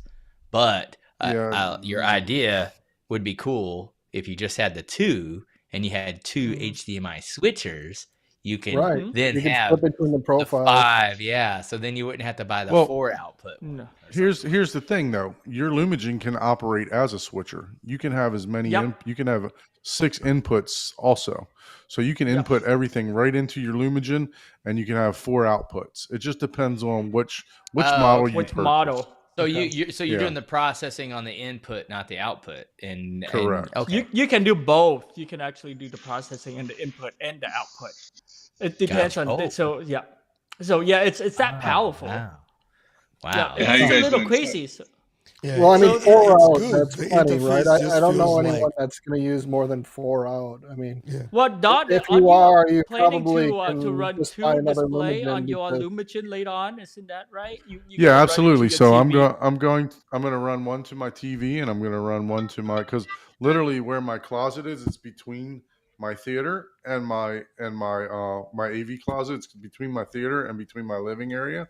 So yes, Hmm. and honestly, we're talking about in the dining area, we're talking about turning that into like a game slash pre-theater area, and I plan on putting a TV there. So like I want to put like 100-inch in there and do some pretty close gaming with my field of view there, and that I will at that point I may upgrade. Don't listen, honey. I may upgrade the I may upgrade the No, Lumagen no. so that I can get extra outputs. So I think you're trying. I All think you're trying to right. copy me and do a 3 theater setup. Yeah, you're gonna have to. Yeah, well, you're gonna have to give me that Lumagen that you get rid no, of. you know Just- what I yeah. can I do, know, right? Paul. I When need we one. come to M Wave, I can can that bring- thing yeah. is so Light. light. I can throw it in a backpack and I can bring it and we can mess around with it. Hey, Yeah. I just want to get it from you. Monthly payment, $20 every month for the next 6 years. It's $29.95. You're please. probably gonna end Yeah. up with the Mad VR Extreme, so I'll just take the I'll Lily I'll Lumagen have from Scott pay you the cash. He's got so much extra. Yeah. Yeah, no, I mean, how do we even get onto the Lumagen there? I guess I threw that Threw it out that there. GUI reference out there, So, and that put us Anthony, down that rabbit hole. Yes. think Are the guest you is ready. are you You good ready? to Go. start again? We don't want to. Yeah, sorry. Yeah, I'm so sorry Life about happens. that. That's how live we are right That's here. how good We're like, Mhm. hey, I got a work call. I'll be right back. Sorry about that. But No, yeah, no problem. I definitely appreciate the skipped- time that honestly, and like I always told John, man, he's till this day, I could always tell him, and it's much respect for him because he's very humble and he's always helped me out through the whole journey. So yeah, I'm glad to Yeah. be here. And, So we got you in Los Angeles is where we got you, and then Yeah. so what you said that this is your woo-ha. Your woo-ha. Your no, wasu. woo-ha. Your wasu. my little woosah. Ah, come on, man. Let's keep it PG-13. Yeah. Hey, what kind of show are we PG-13. This running here? is my little woosah, like woosah, like. Okay, so it's your Buddha. Those, huh? If my wife kicks me to the couch, like I'm like, all right, it's okay, I got my home theater. Don't say that too loud. It's like, Just say yeah. I that feel too loud. the Dolby Atmos. I feel the little butt kickers, like so. But yes, yeah. So give us a little bit of what got you into this hobby. I know you said it's your sanctuary, basically. It's your Buddha. But what got you started in this? Where did you find an interest in home theater? To be honest with you guys, I've always enjoyed electronics. I just didn't know what field to get into. And when I first moved in where I moved in, it was quiet there, and I didn't think anything of it. And they're like, I told my wife, like, you know what? There's no way I could have a home theater set up because it's so quiet. And all of a sudden, I heard the middle neighbor get in, like after 6 months, and the first person in the front, like boost up the whole noise. And I'm like, oh, okay, it's time to get out of control. And here I am. Oh, okay. Yeah, So you didn't have so- an aha moment to where you were like standing in Best Buy or went over a friend's house and experienced something that pushed you to I need Dolby Atmos in my life. Oh yeah. When I came to a friend that I got to know, basically I thought I knew home theater. I basically had a DVD player with 5.1, I believe. It was a Sony. It was a Sony old school, and I thought I heard the best. I'm like, man, it's good enough, better for me. And then here I go meeting somebody that had a whole full blown home theater, and he put me up on game. He's like, his name was Paul to this day. He's like, hey, try it. I did the Onkyo TXNR 709. Okay. I was I think we satisfied all with had it one of those because- Onkyos at one point in Yeah. time. And then I had the Clips KF 28s. I'm like, man, I'm good. I don't need no more. My wife is like, seriously, you gonna do that? I'm like, it sounds good. That's it. So I was good with it for like a whole year, and then next thing you know, I met another person. He's like, "Hey, come to my house," and he's like, "Try separates." I'm like, "Nah, I'm good." He's like, "Just try it." I heard separates. It's every indicated channel having their own power, and then the processor takes care of everything else. When I heard that, I was like, "Oh yeah, let's get the Marantz." I went to the Marantz AV7705. I'm like, I'm done. I'm done. And I was settled. I was settled for a real good minute. And here he comes again, Mr. Snake Oil. He's like, hey, you got to try Dirac. I'm like, Dirac? Like, there's no difference, bro. Like, like, everything sounds so clear, dynamically, equalized. It just can't get any better. He's like, just come down to my house and try it out. So there I go. Wait, did you say his name was Don? I thought I heard. No, no, no. Yeah, I just want to clarify. I thought I heard you say his name was Don. No, no, I've been known to sway a couple people. Yeah, so there I go, and I was like, oh my goodness. I was like, it sounds like Dirac made everything seem so alive. Like, I heard the Dolby Atmos, like a helicopter fly over. It was just separated into a sound that I couldn't, I can't express how it sounded. So I'm like, oh yeah, let's do this. I got the Emotiva RMC1L, best choice I could have ever made because of the Dirac. Dirac for me has worked out a lot better than Odyssey. For the reason being that from when I tried Dirac, it gave me a lot more a comfort zone, like more friendly. It was more being able to get the beginning aspect of how Dirac works. So, but the only thing that I had problems with the RMC1, which we all know, which is the HDMI inputs, the popping noise, and all that. So I went ahead and went to the HTP1. Once I went to the HTP1 and purchased the Black Friday sale when it came to dual bass control, that was it. And unless I become a millionaire and go Trinnov, this is Engage for me. I was just about to say, it looks like you're on the right path to a Trinnov.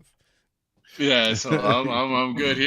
So unless I have my house and so you have the HTP1 processor, and is that what you have right now? Yep. Yeah, yes, that's what he said. that's what I have right now. And Yes. so, and do you have? So you don't use any mini DSP or anything like that? I have dual. That's my main question, and I was doing my research, and I was fortunate to, persuade my wife to not let me sleep on the couch and give the mini DSP 2x4 HD. Give me one second, so I can show you guys. Okay. Well, the point that I was going to make. It's literally in the box, and I haven't literally like taken it out of the box. Oh wow, Like yeah. Since well, Christmas. And I will tell you this: the mini DSP is I have a couple of them. It's a fun product. It's fun to get into the hobby. You can tweak it really well, but there is, if you have a decent, processor, especially if you have something that has dual subs that can interact, and you have enough subs, you don't need the mini DSP, but it is a great fun tool, and yeah, you can really tweak it, but you'll convince yourself just because you bought it that, oh wow, it sounds so much better with this. And in some instances it's true, but if you're not measuring and you're not actually seeing it, in multiple locations. In reality, it's not something that is a must have. It's Yeah, it's right. more just like some of the people Ace of Base is saying, placement, room treatment, number one, above all else, and then placement of speakers. But sure, the mini DSP, and I have two of them. I'm not saying don't get it. I'm just saying, No, it's but it's not something that it's a must have. I wouldn't say, oh, to have a good experience, you got to get the mini DSP and do this. It's like One it's thing, just not. one thing I wonder because of the fact that a lot of people say XLRs is for long runs, but from what I learned and observed, which is basically it has a ground and basically um, two other positive, to me, positive, negative, and a ground.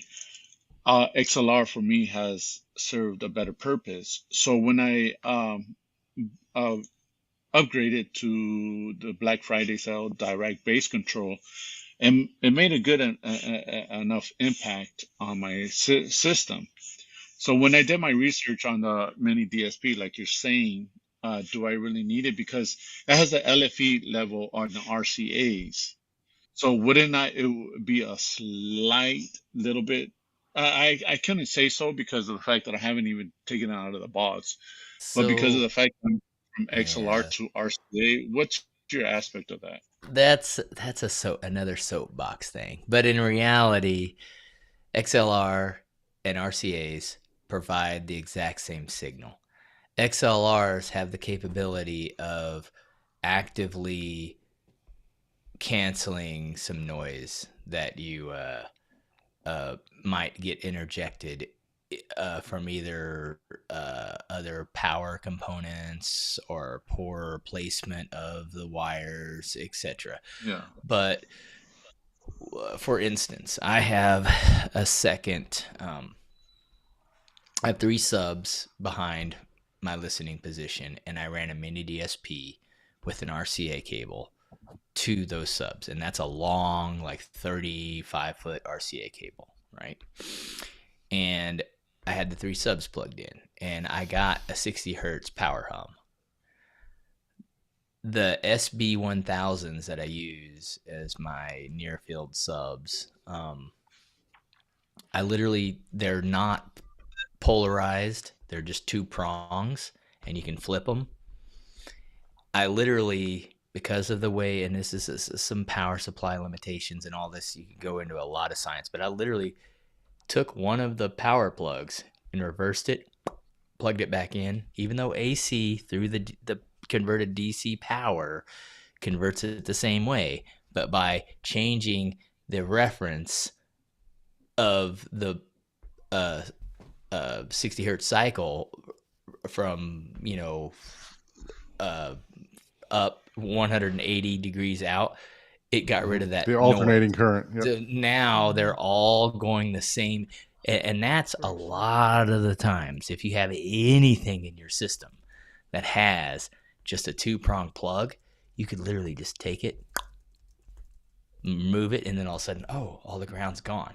But if you're not willing to go through all that stuff, and especially if you have like thousands of plugs, an XLR, we'll negate it as well. So there's And you're very all right about kinds that of. because you're very right about that because before I got the XLRs, I did do RCA, and basically I had the biophase. I don't know what it was, what particular word they used when I did the Odyssey, and basically the positive and negative was switched around, and it gave me an error message when I did the Odyssey, and it had to do exactly what you were saying. Would you come to that problem would you say that you would come to that problem when you're doing the XLRs? The XLRs, if you ran XLRs directly, like if you had a mini DSP that had XLR, the XLRs in itself would eliminate that hum. That's the big advantage of it. It would more than likely eliminate that noise. So Oprah Winfrey says here, wouldn't your pre-pro with multiple sub-outs be better than using in a mini DSP? And I would say that would be solely based on the capabilities of your pre-pro. Well, if I you're think- not a tinkerer, absolutely. Mhm. I will say that. You know, as a tinkerer, you can get the same effect with a mini DSP for the most part. But if you're doing other room, you know, like Durac has a lot of this, you know, multi-bass stuff that it's like, oh, it's going to sound so much better and blah, blah, blah. And yes, there's definitely some stuff that they've done that on a white paper is absolutely true. But in reality, by the time you actually implement that, the 15 subs in the front, the 15 subs in the back, and you're doing all this multi-sub full integration, you're going to be like, okay. It's not quite as, I like the distortion. A lot of people don't realize, a lot of people like distortion. They love the hanging bass, well, you know. How I'd have robust to is ask the him. HTP one with adjusting the subwoofer levels? Because there's 4 out, correct on that? If I remember right, it Yes, has 4 you out. can make it into a Now- full output. Now, is it as robust as the DSP or Yes, it is pretty because you simple? you can do your own PEQ. So that's the nice thing. Okay. I think it has 10, Yeah, 10 exactly. different band of PEQs to Yeah, and adjust that's each exactly one. what I was saying. Is if So it if you're depends running on what 4, you're using, then right? if you're running 4 And and not anymore, then the benefits start to become significantly less, I would assume, versus I'd running Right, have to. because I would Yeah, it's love up. to share the screen because it has definitely like a pre-EQ for each movie. Well, it has an option for it, and if I could share the screen, basically if you put in Ready Player One, and then you put the pre-EQ, it will have a pre-EQ there, and then you could mess with So it's something you're that talking with about the Mindy bass That's the EQ, bass right? The cue. The BEQ. bass Yeah, cue. yeah, there. Yeah, Yeah, I yeah. think Basically, yeah. Yeah. That's for those of you that aren't familiar with that. Basically, there are a group of people that put together, I guess, what they feel they're missing in bass, and it applies an automatic filter to the HTP one, and I think it can be done in the mini DSP, but not automatically. You have to load it in. You have to For load it each to, one. yeah, So there, for it to actually give you a bass bump, and it's called BEQ. that is So- awesome. Yeah. That's pretty cool. So this is a community-driven effort that Yes. Yep. people are Yep. uploading, Mhm. and then so do you? So, you like But you Edge have of to Tomorrow, download the right? You're gonna profile watch for ahead each of time? movie. Yep. Yeah, so like Edge of Tomorrow. You know, Man, I a lot of should've people say that the bass dropped in the 4K version. So what BEQ did was they went back and they added it to the 4K version from what the Okay. Blu-ray disc actually had. Or Right, if you know how so to that mux was- your movies, you just take the Blu-ray sound and put it on your 4K. Lux it into the 4K. But you have to rip it though, Yeah. or remuxing Exactly. it. Yeah, you have to remux it. Remuxing. And That's a to give some different education topic. for that, it's taking one movie from a Blu-ray and adding the soundtrack to the 4K version from the Blu-ray, and it's combining different parts of the actual two different I have movies. Wakanda Forever Blu-ray in Atmos. You know, because it was only available. It was only Atmos in the 4K, but it's like, no, But not in my house. Because the 4K, a lot of people can't watch, depending on which room I'm in. You can't watch the 4K version, you know. So you, if a friend's remix watching in another room, So- you know. So you guys have a better understanding of how my room is working. I'm gonna go ahead and try to do it through my phone, so you guys have a little home tour of, like I said, my little living room is like my little getaway. Hey Let me man, see if it- let's see this do masterpiece it. you got going on. Yeah, let's see this thing. Yep. Let me connect it, and you can mute Mute. your computer. I'm just gonna do a Oh quick yeah, let me mute test. my computer. Do a quick test. Let me Feedback. see. Okay, I think I got you, and I'm going to put you on full screen so you can mute your PC. Bluetooth. All right, there we go. Okay. There we go. Cool. Now, You on? yes, you are on. We can see your face. Adam, do you want to switch the camera, or do you already? How do camera you want to around. do it? All Can right. you hear us? Sorry about that, you guys. Let me get everything situated. Okay, No we can hear problem. you. This is a high-tech show, man. We got to get the production better All here. right, so you guys can hear me? Yeah. So, do you want to switch? Do you want to switch the camera around, or how do you want to do it?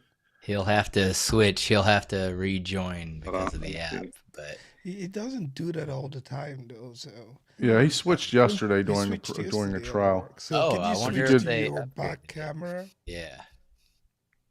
Switch the camera around. I don't know that he can hear us.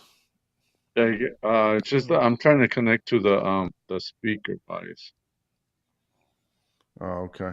Yeah, you We can hear if you you. press though. the gear button, you'll have to you'll switch to the back camera. Yeah. There Okay, you go. there you There you go. go. There. We can see the Nice back camera. Yeah, setup. and we can There hear you you. go. All right, so here's the mess. Hold on. So I'll start out with the front. Basically,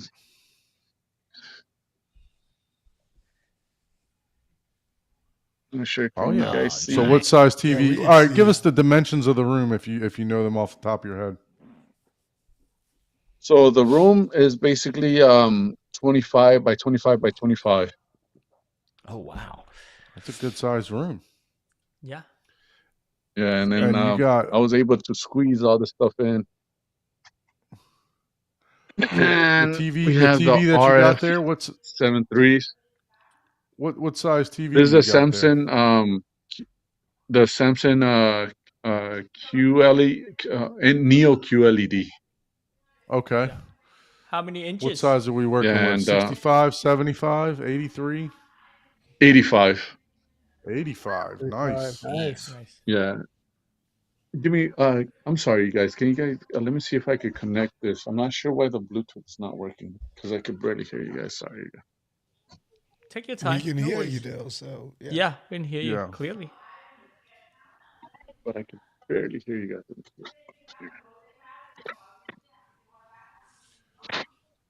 Go. So it looks like you got some nice trinkets there. Well, I'm Got gonna have you to a do. center- I'm sorry, you guys. I'm gonna have to do without my headpiece. I'm not sure Yeah, why that's it's not fine. problem. You can do the you tour. can put it on and speaker. we Just can turn ask your you any computer all the questions way. later. Yeah. No Yeah. worries. Yeah, you you should can- have saw my tours, how it started off. Everyone was getting seasick. Yeah. You were flopping around like a Alright, so- fish. This isn't near as bad as what you were doing. Oh. Yeah, so that's the 85 Neo QLED.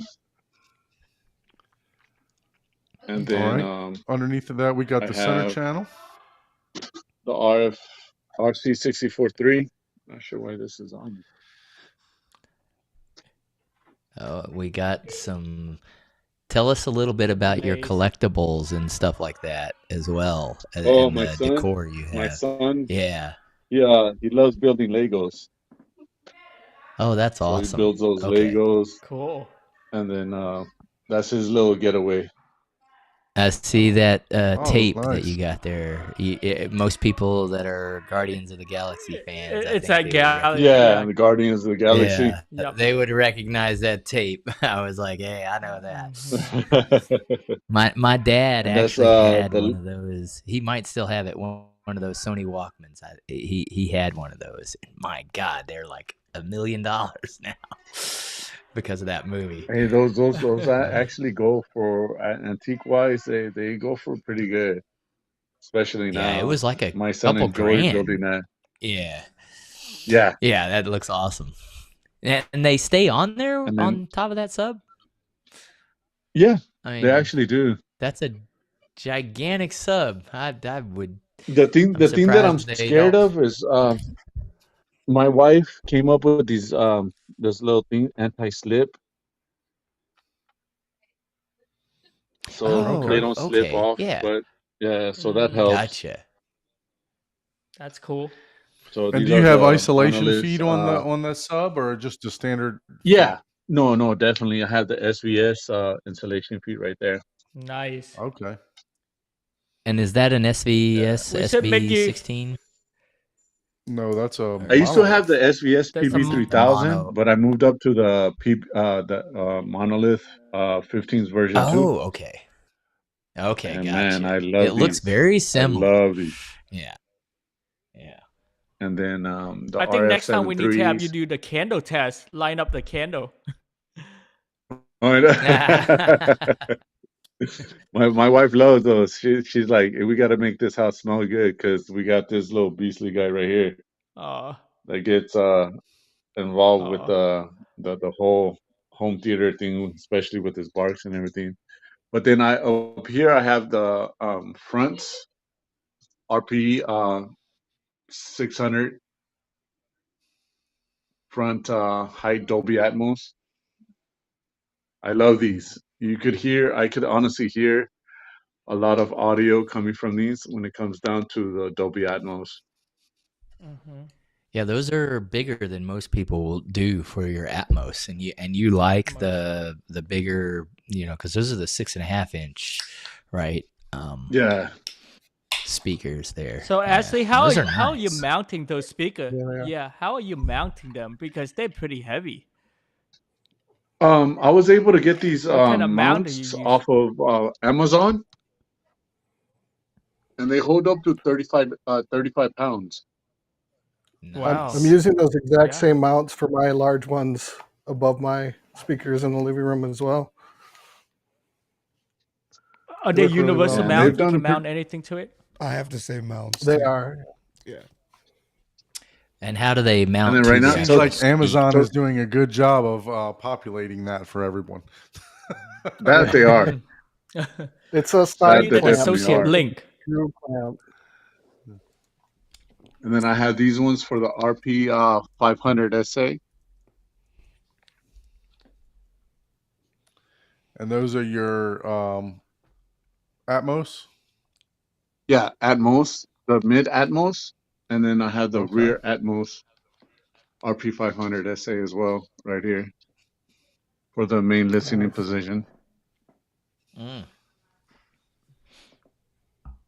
What I wanted to do, but my wife didn't really like it, and she made a lot of sense because it's like if I were to move the couch a little bit more forward towards here, so that way the rear surround wouldn't be so close to the couch.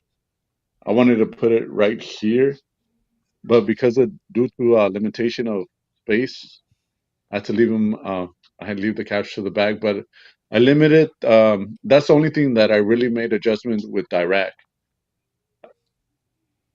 But as you can see, the levels here. Oh yeah, Dolby you Got got Atmos, some the pretty rear. good separation there. How tall is your every ceiling? speaker. It's not even that tall, to be honest with you. I'd have to say about like, that's a very good question, but it's not very tall. I could honestly, if you were to see my hand, I'd be like So about 8 foot.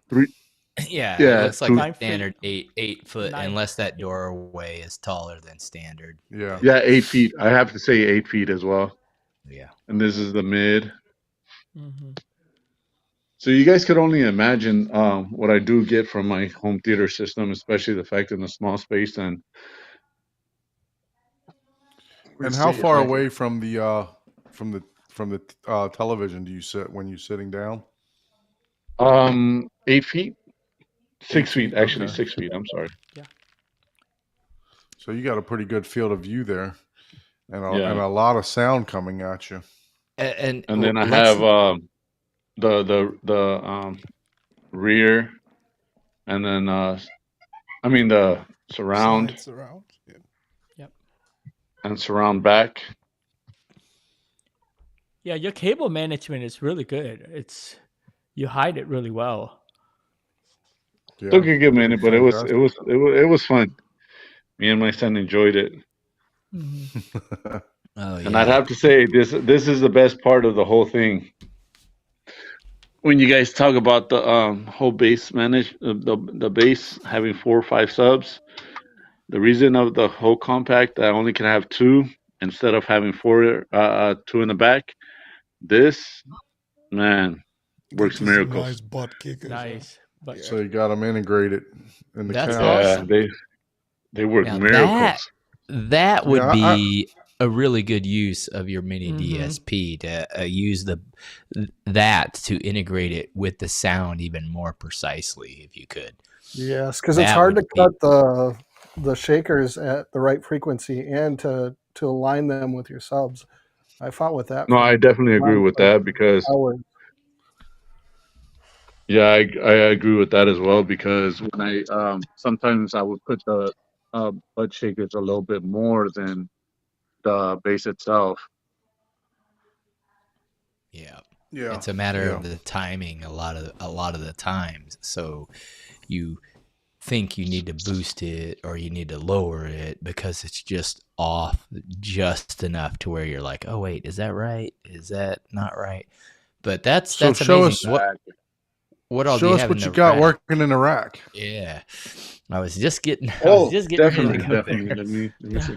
Oh, I didn't realize there was a rack Sorry hiding about in that. there. I know. I didn't want to say show me your rack, but show me your rack. Yeah, well, You already asked to see his woohoo, so I would have been like it's a pretty big rag. So hey, we don't mind staring. So I have the Panamax 5300, nice. and then I have the Alright. HTP one, and then I have the Panasonic. I used to have the UB820, but due to the fact that I don't have Dolby Atmos, I went ahead and sold it and just kept this one. I got this out of the room, and then just put it here. And then And then you I have the all those DR3. amps, man. Yeah, And in this XP. room That's a with lot. the speakers you have, I don't even think you need a single amplifier. If you didn't have it. Exactly. I'm like, man. No, talk about and wait a minute, overkill. Paul. What you fail to realize is that the top amp that he has, that is the DR3. Yeah. That's the same amp that I Mhm. have, Yeah, and that's the that big is dog. pushing 650 watts That's into crazy. four Oh no, ohms. Six channel. I saw it. I thought about getting that one. And, for my and you're mains. pushing those into But- clips. That's I know. Oh, That's yeah. what I was saying. I was like, you're Yeah. pushing those into the RF7. Well, the clips are 8 ohms, right? Clips are 8 ohms. Yeah, Yeah. yeah, they're so, 8 ohms. so he's probably pushing about 450 watts from Yeah, about 8 feet No, away. I bet you he's not never pushing more than He's about just- 4 watts through those. 4 things. watts, correct. They're 99 sensitivity. yeah, so- sensitivity. is Yeah, yeah. 99. So now you guys Even could, even if you took into account Klipsch's overrating on their sensitivity, let's just say it was 92 dB. 90 You know what are you like? You use 20 6 watts. feet away 20 from your watts. He's seat. 8 feet away. Yeah. So that's what I'm 8 feet saying. away, You guys so could he's all, hitting you guys could reference only at like 30 dB. Mhm. But you know, that's Oh, the man. part of the hobby, right? Oh We- yeah. we Gotta have that go headroom. big or go home. yes, Gotta yeah. have- Oh man, Super he's heavy. got Especially headroom with the to processor, right? If you, spare, yeah. you might as well For go the big on neighbors, amp if you too. want with the tree. Well, one thing that he can tell his wife is that she was right. He did go a little overkill. Yeah, that is Yeah. definitely I would overkill. say like For that that's room? that's a lot considering the system you have. And I have a buddy that has that exact same front stage and rears, so I know exactly what that system's capable of and how loud it can get. Yeah. Yep, he's got the same XPA3, the big dog for the threes, and then he's is same exact setup, different room, but I know exactly what that setup sounds like. So Because you have 2 of the 5 channels, right, and 1 of the 7. That's what you One of have. Yeah, he had I think he's Three, having a 3 and audio a 2.5. Yeah. issues there. He's trying to you hear? get connected back Go back. back to the Hello? Bluetooth Sorry speaker. about that. There we you can go. hear you. There you Yeah, go. we there hear you go. You got it. Excuse me. So the question was, you have the XPA 5 and the 7, correct? And then DR3 also, right? Yeah, he Yeah, has. he's got the XPA 5. So he's got the DR3 for the front 3. stage, the 5 and the 7 is what I seven. saw there. It's the Because he same has exact- So wide. it's a total of as well. 15. So Mm-hmm. total of 15. Yeah. Yeah, I don't know. He may be bi-amping or doing something also too, because Or just That's- letting the spare channels be cool. In case one pops, he's got a spare to switch to. yeah. Yeah, that works too. Mhm. Yeah, but those are really solid speakers Nice. for that space, man. Oh, Oh, yeah, gosh. definitely. I can't imagine how. Like, How- man, that's amazing. That's I'm amazing. just wondering how he keeps those pictures all in place. I know, right? It's like, what do you have, like super glue holding those? Yeah, Super did you glue hot and glue everything? every I had single to one do of it those on pictures? You know, and it wasn't nearly that. Like share that picture. Let me. I I don't think know you that- need to. He You can. unmute. I don't think he's muted. He's muted. lost audio. You're muted now. Or just and changed over. Okay, you want Yo, to he- share he your screen knows. down? He yeah, knows share that now. screen. He's just Let me assign. trying to figure out which of the 15,000 buttons you got to hit. So I'm pretty familiar with those amps too, as you can see. We got the DR3, the Exactly. XPA 5, and the XPA 7. You got Yeah, a but- 48U rack, and you have it But filled see, with that power? one, that doesn't look as cool because you got that contrasting. What is that thing that's, above the, what is that, a PlayStation? What's below that? That's a Yeah. The Legion. white thing, right yeah, below that that. thing. Yeah, what's what's right yeah, there? no. Oh yeah, This- that this- contrast Yeah, looks what's- like a yeah. piece of crap. Like, why do they do that white bar around that? I mean, come on. That's Couldn't the it Everything black Strato out, else S. like, all the color? Tilty, and then you got this shiny logo. Like, hey, look at me. What am I? Yeah. It'll Uh, light up too. Really? Yes, And now- Yeah, it lights up. You Now, can what's turn it the on and off, too. processor? What's the Oh. processor you got there in the middle? that is the Lindorf MP60. Oh, you couldn't Mhm. afford the Trinov? Oh, okay. and then this is the Denon. This is the Denon 6300 that's going to run the other living room theater along with some Zone 2 Chana. Zone 2 for outside speakers. Zone 2. Hey, Paul. Yeah, what that's you don't his. rea- That's his trigger word. what you don't realize, He's like, Paul, is this is what is out of the box. pop There's still in a now bunch for of sure. stuff in the box, so you never know. So, Yeah, I need another rack, to be honest with There's you. still a So bunch of stuff in the box. The do. Trinov might be in a box. yeah. So Or two of them. I got to make room for the networking stuff now. So Yeah. Now, you're going to do like some IP control power gear. I'm going to stop sharing. and Don, all why don't that. you do back of rack mount for your switching gear since all your cables are sorry? back there anyways? Do back of rack mount for your switching gear since all your cables are back there anyways. Mhm. Yeah. Yeah, I was gonna put like network. I was gonna just put all the network stuff in one because eventually I will put together a NAS and have it rack mounted, and all that stuff like that. But right now, I just don't see the benefit because I'm using drives with a USB dongle that allows me to hook up 7 drives, and if I want to hook up 7 more drives, it's literally like $40 for another dongle compared to like $5,000 for a NAS. If I want to go Jonathan status, it's like $10,000 for He's for, not for even a 200 close gig to that. NAS. I think he's maybe pushing $4,000. Man, I feel If like he that. pay, I feel like he pays extra for shipping, man, because those things just show up the next day, man. It's like, dude, I thought Amazon had 2-day Prime shipping. You're getting it in 12 hours, man. Oh man, depends No, I on had what I order. I get it next it depends day. on where you live because we Yeah. ordered a Bluetooth printer for my work. One of my managers said, "Hey, I need a new printer," and he sent it through to me, and I'm like, "This is $400, dude. You need to go on Amazon and find you a Bluetooth printer." And we found one for like $89, and it shipped to him overnight. Literally, it was like 6 hours, and he received it overnight. So it just depends on where you're located and where the hub is, I guess. Yeah, So- we got a hub here in KC, a big hub. So a lot of the times, and I don't even pay for Amazon anymore. Like I'm, Yeah.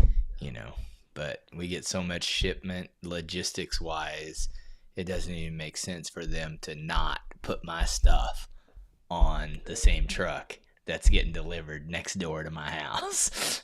What's up, So Raph Cave? now Thanks for here, if joining I us, man. order- Appreciate you. If I order some items before noon, I'll have it by 5 p.m. Oh wow. So can that you hear was us now, that's pretty Ashley? incredible. You're on mute, though. Yeah. Unmute Yeah. yourself. You're still on mute. Unmute your PC. It might Yeah, have I think- switched his Bluetooth audio, so the audio may be coming whenever he was trying to switch his Bluetooth. Yep. Yeah. Yeah, unfortunately, I He- cannot unmute you. So Yeah. you got to mute. He could switch back to add his phone and just have it as his audio, and not do the You'll display. probably get feedback. Or you could just reconnect. Yeah, get echo. Well, obviously he's not getting Yeah. audio from his computer, so Yeah. as far as his mic. So Paul, what do you got going on? You got anything new going on in the theater or barcade area? I don't have anything new as far as home theater. I have been tasked with new to me setting up a bamboo 3D printer and getting it set up for the school, and I've got that done. And man, those things are nice. Oh, like wow. really. Like so that's gonna be, which I've planned on, doing that eventually. And it's to the point now where it's probably going to be either next week, possibly. Depends on how much I have to spend on Valentine's Day, I guess.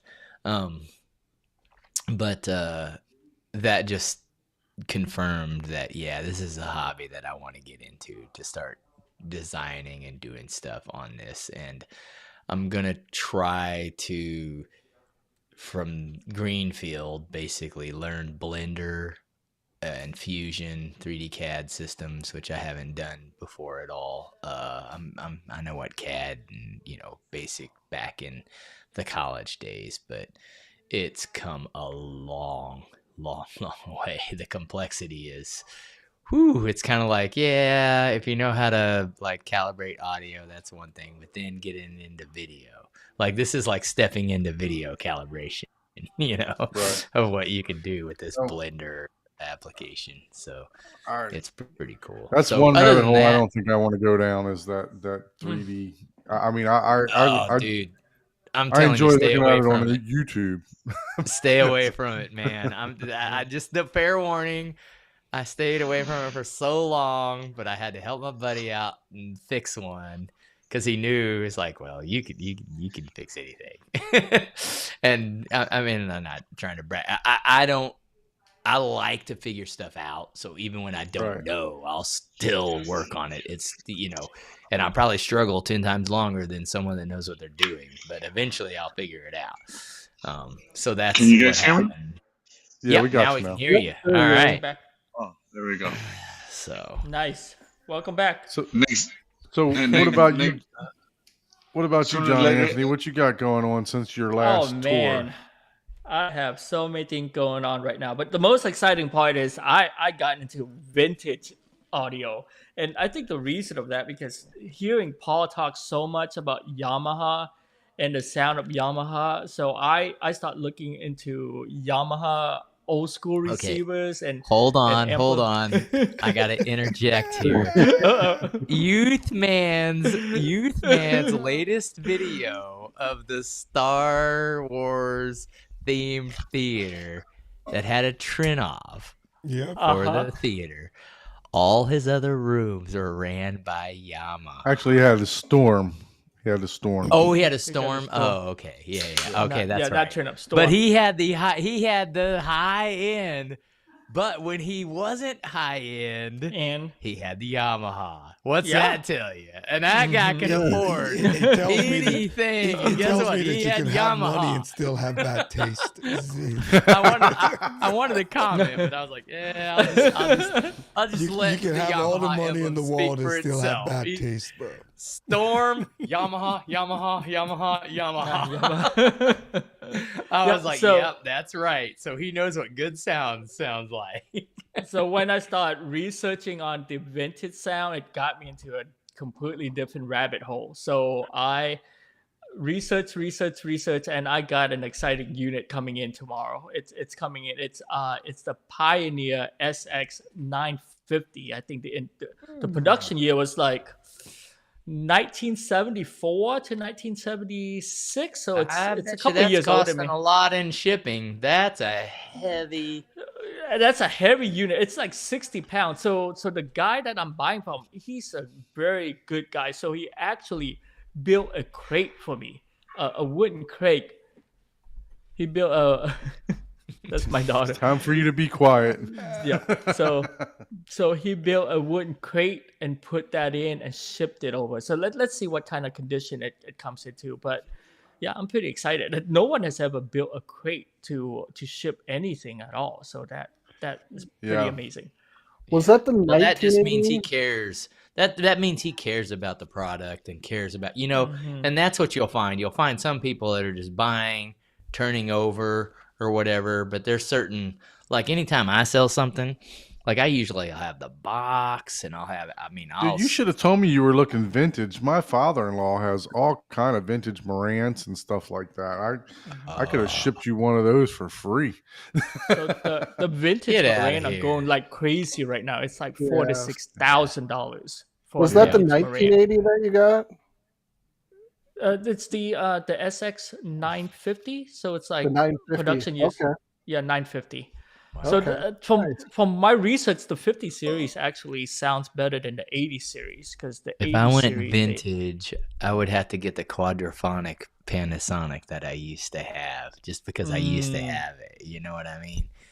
And, Yep. and I an had- 8-track. I didn't realize they still sold 8-tracks until Jonathan was on here, and because Uh-huh. no one talks about the older. I was like, dude, I need to get into that. Just as opposed to records, you know what I'm saying? Just it would be fun to have an Mhm. 8-track. Like, oh, check this out. Although, I'd like to have a Yeah, reel-to-reel, I'm- one of the reel-to-reel players. yeah, yeah, I'm I've had about to go those. down to the road of reel to reel. Mhm. Like 100 pound. It's ridiculously heavy. I have access Yeah. to those all day long, and yeah, they're fun. They're fun as well. Mhm. So I had the So- Kenwood. I don't know if you know the KR 9050, but that was in that same era. Was one of the one of the flagship models. That 70s Mhm. battle for power that was going on. And Mhm. I unfortunately had it stolen when I was in college.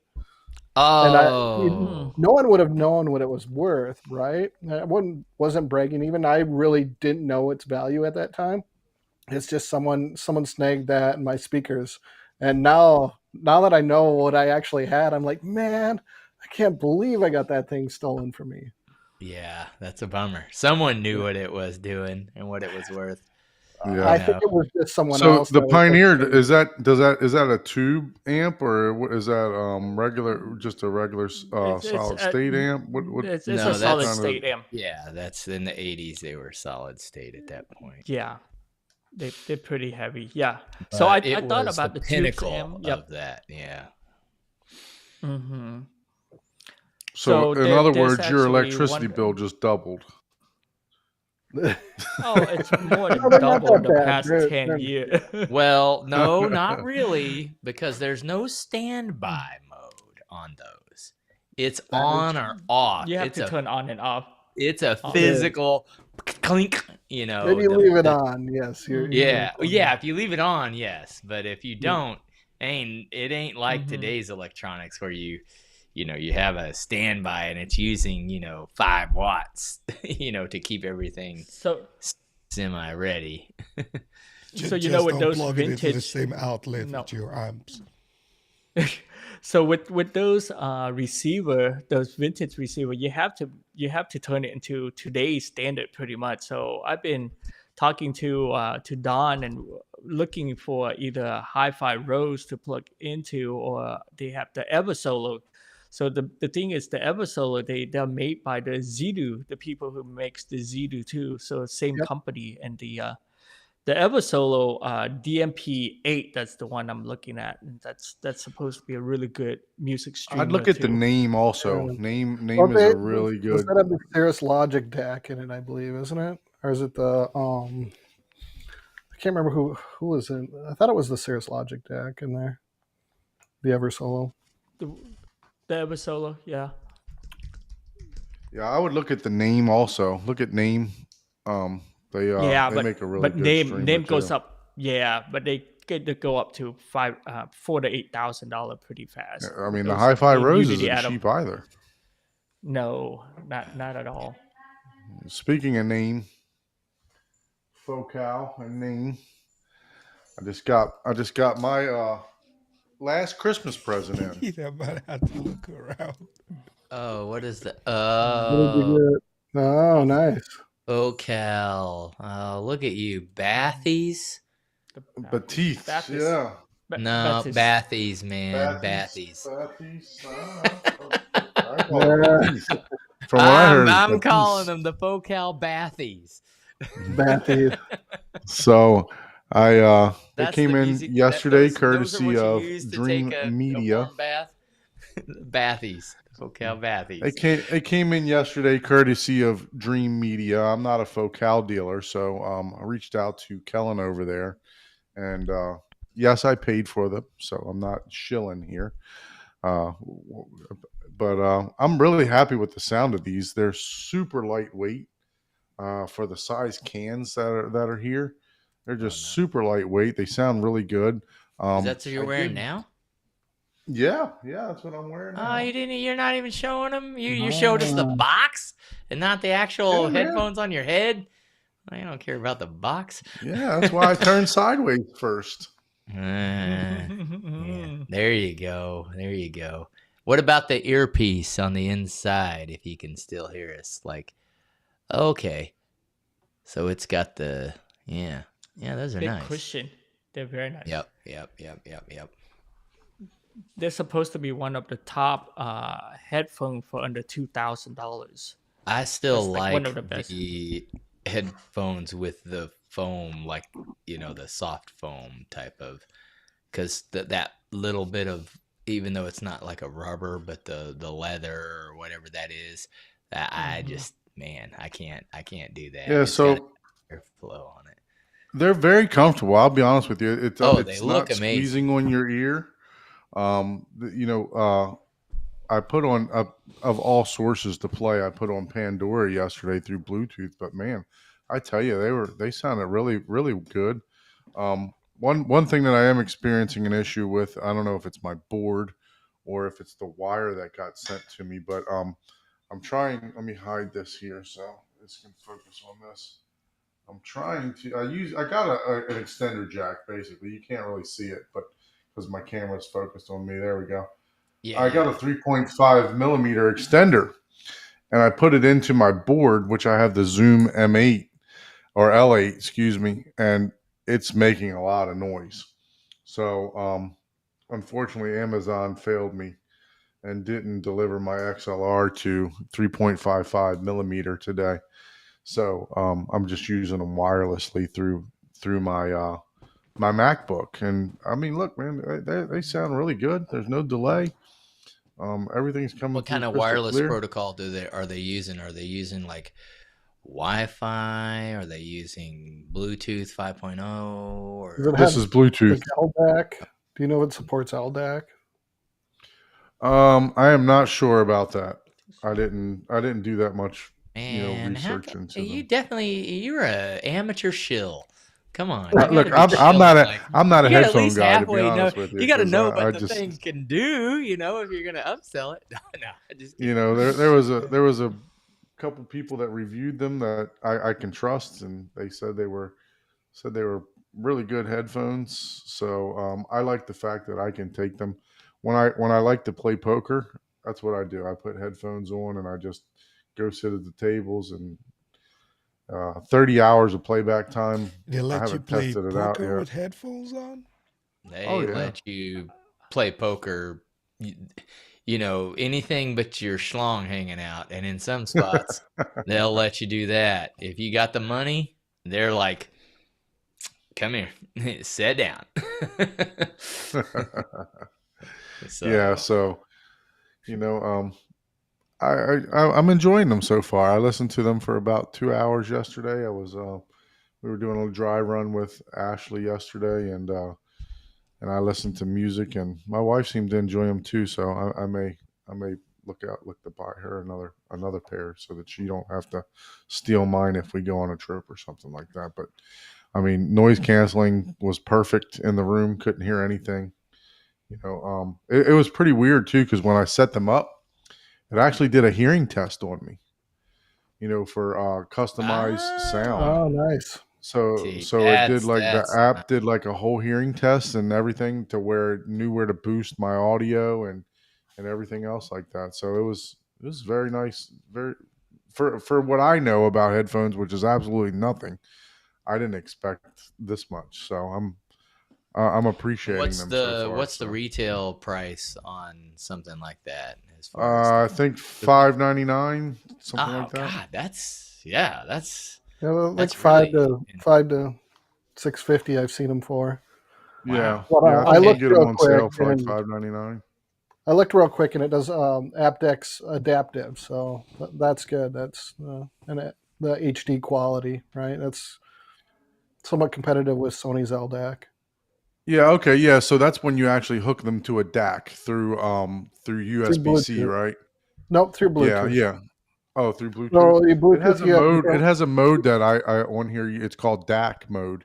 You switch the Okay, button and you hook it directly through USB-C. So I've not tried that out yet. So Wow. interesting. I didn't know. So that's kind of like the Sennheiser, what is it, the 4 or 600, kind of comparing to that versus the 800. Every brand, has its, right. Mm-hmm. tier, but yeah, that's nice. So Yeah. cool. So I'm enjoying them. I'll get the mess with. I bought the it's like a Y XLR that comes down into one 3 point, because I have a left and a right on my mixing board for the master audio out. So it'll Y into the 3.5 millimeter jack that'll go right into here, and hopefully I can get rid of some of that buzzing that I was getting, because when I hooked it up to this, I mean, I can literally feel this plug moving inside of here. Oh, So I you gotta know do it wasn't a very good okay, connection. gotcha. So Yeah. yeah. So I went to Guitar Center and I asked them, said, "Hey, what do I need?" And So this is it's what they led me to, but it wasn't. just another item that you're gonna have to put in your suitcase now when you come to M-Wave, so we can. Yeah, hey, check yeah, those out we as can well. do that. I'll be using them on the plane, man. So I'll wipe them down when you get there with an alcohol wipe, so your ears won't be all sweaty. Thanks. You ever had anybody say, "Here, use my earbuds, test these out"? No, I'm Oh good. I yeah, appreciate no, you. no. Like, I'll take your word for nah. it. Oh man, I'm sad that Anthony disappeared Yeah, I out don't know of what out of I don't know what happened to his Yes, connection yeah. there, but look, Yeah. we definitely appreciate him joining and showing his theater. You know, um, Mhm. John Anthony, definitely appreciate you joining. For those of you that aren't subscribed to John Anthony's channel, please go over to Positron Hi-Fi. That's POSITRON Hi-Fi on YouTube. I'll Make put sure you that in go the over there and chat. subscribe to his channel. subscribe to Scottio. Scottio's got a new emblem and everything. He's got the hat on. Go over and check out Scottio and Mr. Wiggles. Paul, where's your YouTube channel? You've been dabbling. I don't have one yet. Paul. You know what, Paul? I've told Ike this. Paul is an official host on the Home Theater Hub now. So Paul's picture is gonna go up on the wall with Did you Ike actually and ask I. The Paul? comic Did you relief. ask You ask. Yeah. You don't have to ask. So- you just make them do it. So I know, right? So Paul, your picture's going to be there whether you show up or not. So we appreciate all your knowledge. I might be doing some live like Chana does. I'll be like, hey, I'm in the Himalayas right now. We're doing this 1 hour Yeah. podcast. It'd be like shaky cam and everything. Like I gotcha, man. No, look, we appreciate your knowledge, especially helping out today with Ashley. I have 1% of knowledge that everything, and when I speak, everybody's got to know that it's like this is just from my perspective and the little bit of knowledge that I have. It's just I try to speak in like your normal perspective, like not someone that's even into audio, right? Because a lot of this stuff, there are absolute, science, truths, and then just as much there's the snake oil. But, everyone has their right to their opinion, and I have mine. So, it's just one more opinion in the hat of 1,000. So, and as long as everyone's having fun and they're having a good experience, that's what it's all about. And I guess the only reason I'm such a naysayer on a lot of stuff is don't let people say that, the naysayers are, oh, you got to have this, you got to have that to keep you from having a good time. You don't have Absolutely. to. That's all I really like to get across. Cause it's like, oh, you got to have this, you got to have, you got to have the Storm, you got to have the JVC. I'm not saying that it's not better, or any of that. Like, I would like to, as we wrap up, maybe I haven't heard from Ike and his experience, like overall, what is your experience with your I'm not even going to say it's an upgrade with your recent change. We talked about it at the intro, but what's your It's been great. Honestly. Experience is like? What are the differences you've noticed? What is the? So you came from what to what, Ike?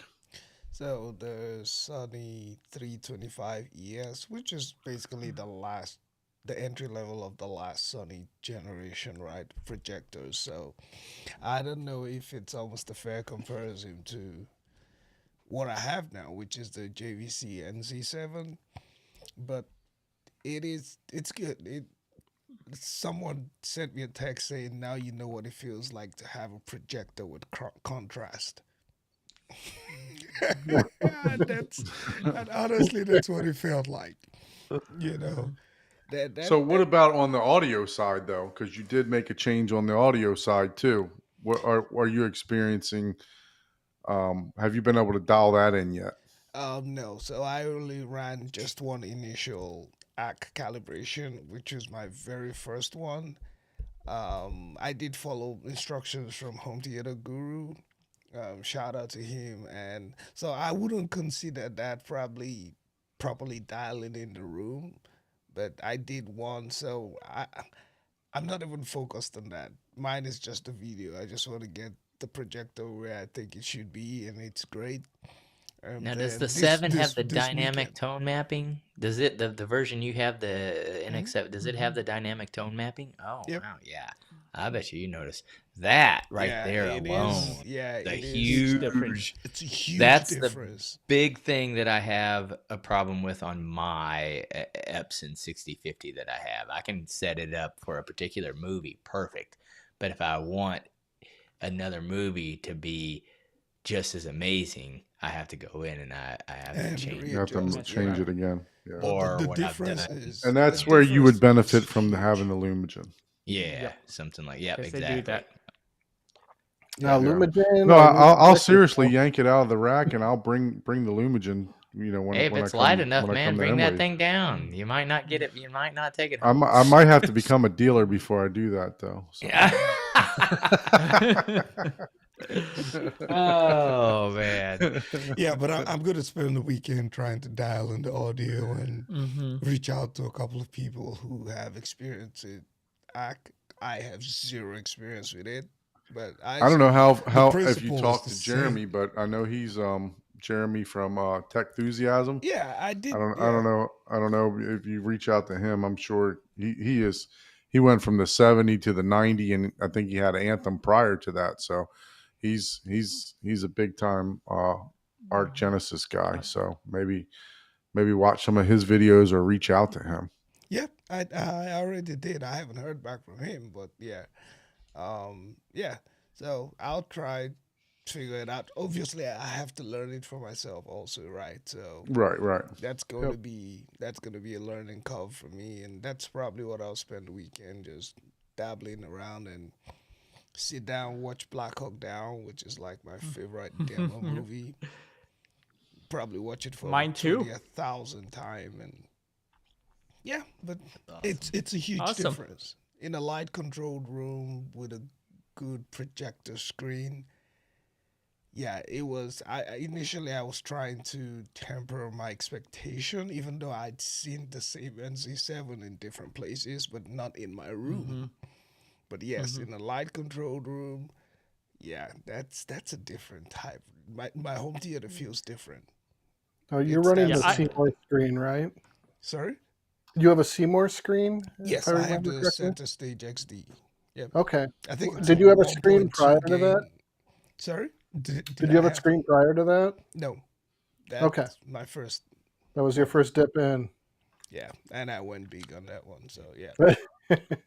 Yeah, I did the same upgrade like you did 2 years ago. I went from a Sony. I went from the Sony 285 ES to the NZ8, and my goodness, the sharpness, not just the contrast. I Yeah. know I agree with the contrast, but the sharpness. You feel like, goodness gracious, like what happened? It's What it's a happened? Yeah, completely it's different. like what? What's a completely different?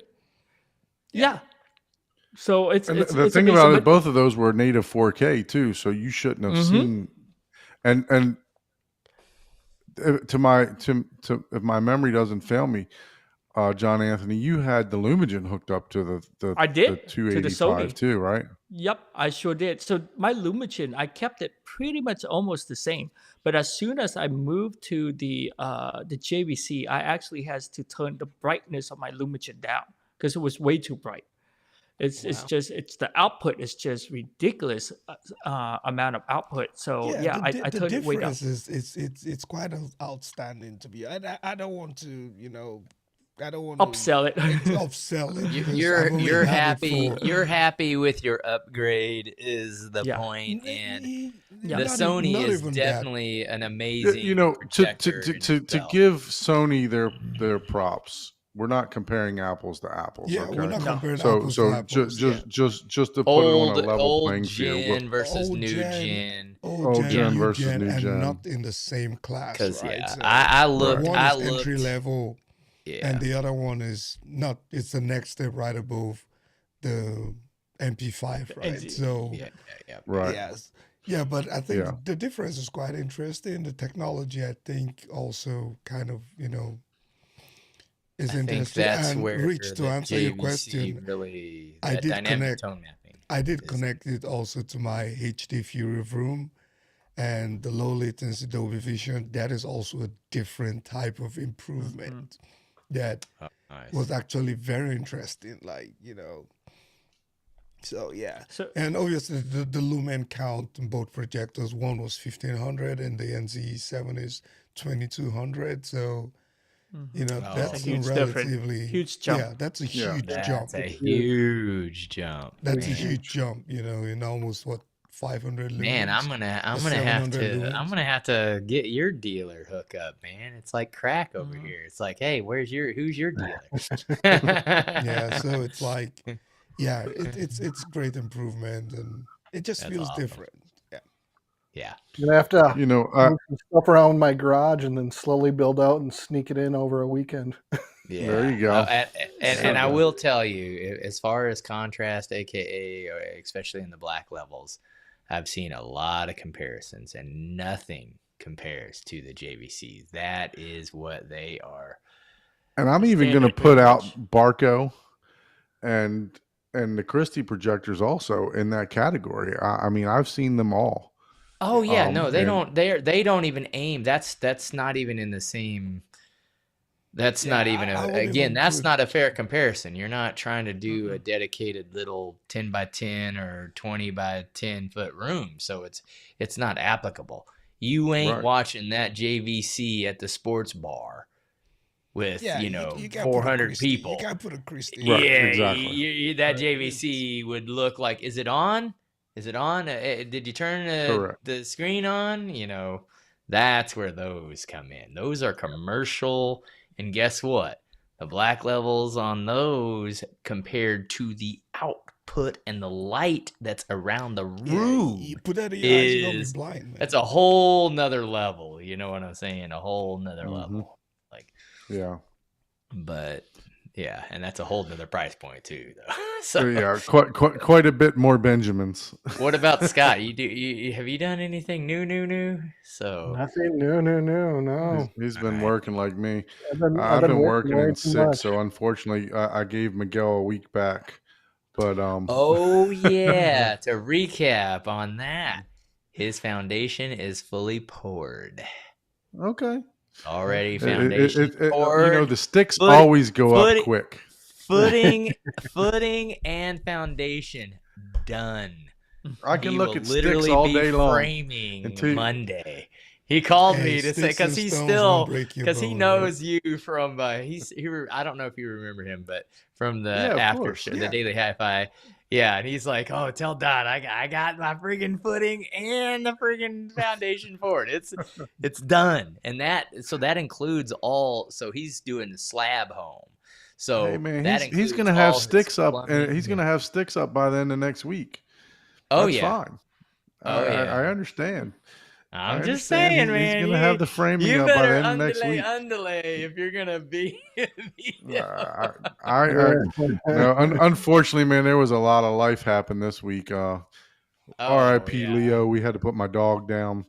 Oh man, that's yeah, no, Sorry to that's hear no that. So we good had to news. we had to That's horrible. put him down. I had to. My son got sick Sunday night. Had to stay home Monday with him, and then Tuesday, man, I'll tell you, I've not been this sick in like 7-8 years. To where it wasn't. It was only a day. It was only a day's virus or something like that. But man, I mean, when it hit me, I felt like I was in the deepest sleep, and it was only for like 20 minutes at a time. I mean, it just put me down. I didn't even have energy to roll over to turn the TV on. So it was really, really bad. And thankfully, a couple nights ago, I got out or had to come downstairs because one of the dogs wanted to go out. And it was about 60 degrees in Florida. So I decided to take some fresh air and actually started feeling a little bit better. So I took Yeah, a little you walk got about that 1:00 in the morning. updated daycare virus or whatever they do in the hmm daycare, man. I feel like they just go and come back with a new patch. Update, man. Like I had to pick The up my daughter testing from ground for any school. new colds. Yeah, I had to pick up my Yeah. daughter from school this afternoon to run in fever, take Yes, her man. to the doctor. That's what and happens she when you has have a small flu. kids. Yeah, Yeah, they're like it's a Get sick petri all the dish time. everywhere, man. So yeah, Pretty man. much. They Well, go well, look, we're through gonna what's the stop patch boring update. everybody about our sickness and and our war stories here. But thank you everyone for joining tonight. Thank you for joining the Home Theater Hub. Yep. We Thank you. appreciate Thank it. you. If you would like to be a guest on the show, please send us an email at hometheaterhublive@gmail.com. We've received a couple of them. We definitely will be responding back to you guys. We're looking for a guest for, I think we're looking for a guest for next week. We do have a couple people in mind, but if you'd like to be a guest, by all means, reach out to us. And if we don't have a guest, hey, we can showcase what Ike's doing over there, because he's got a lot of hidden stuff that he's trying to hide from us, and trying to be stingy My over there. I wife is might have to pull watching. some of this stuff Don't out have of me him. answering questions tonight, man. I don't know what you're talking about. We may have to pull some stuff out of Ike over there. I'll get my drone and fly it around. He won't know. Yeah. There you go. There you go. But everyone, thank you again. Thank you for joining us. We definitely appreciate the support. Have a good night, and we'll see you next week. Later. Thank you.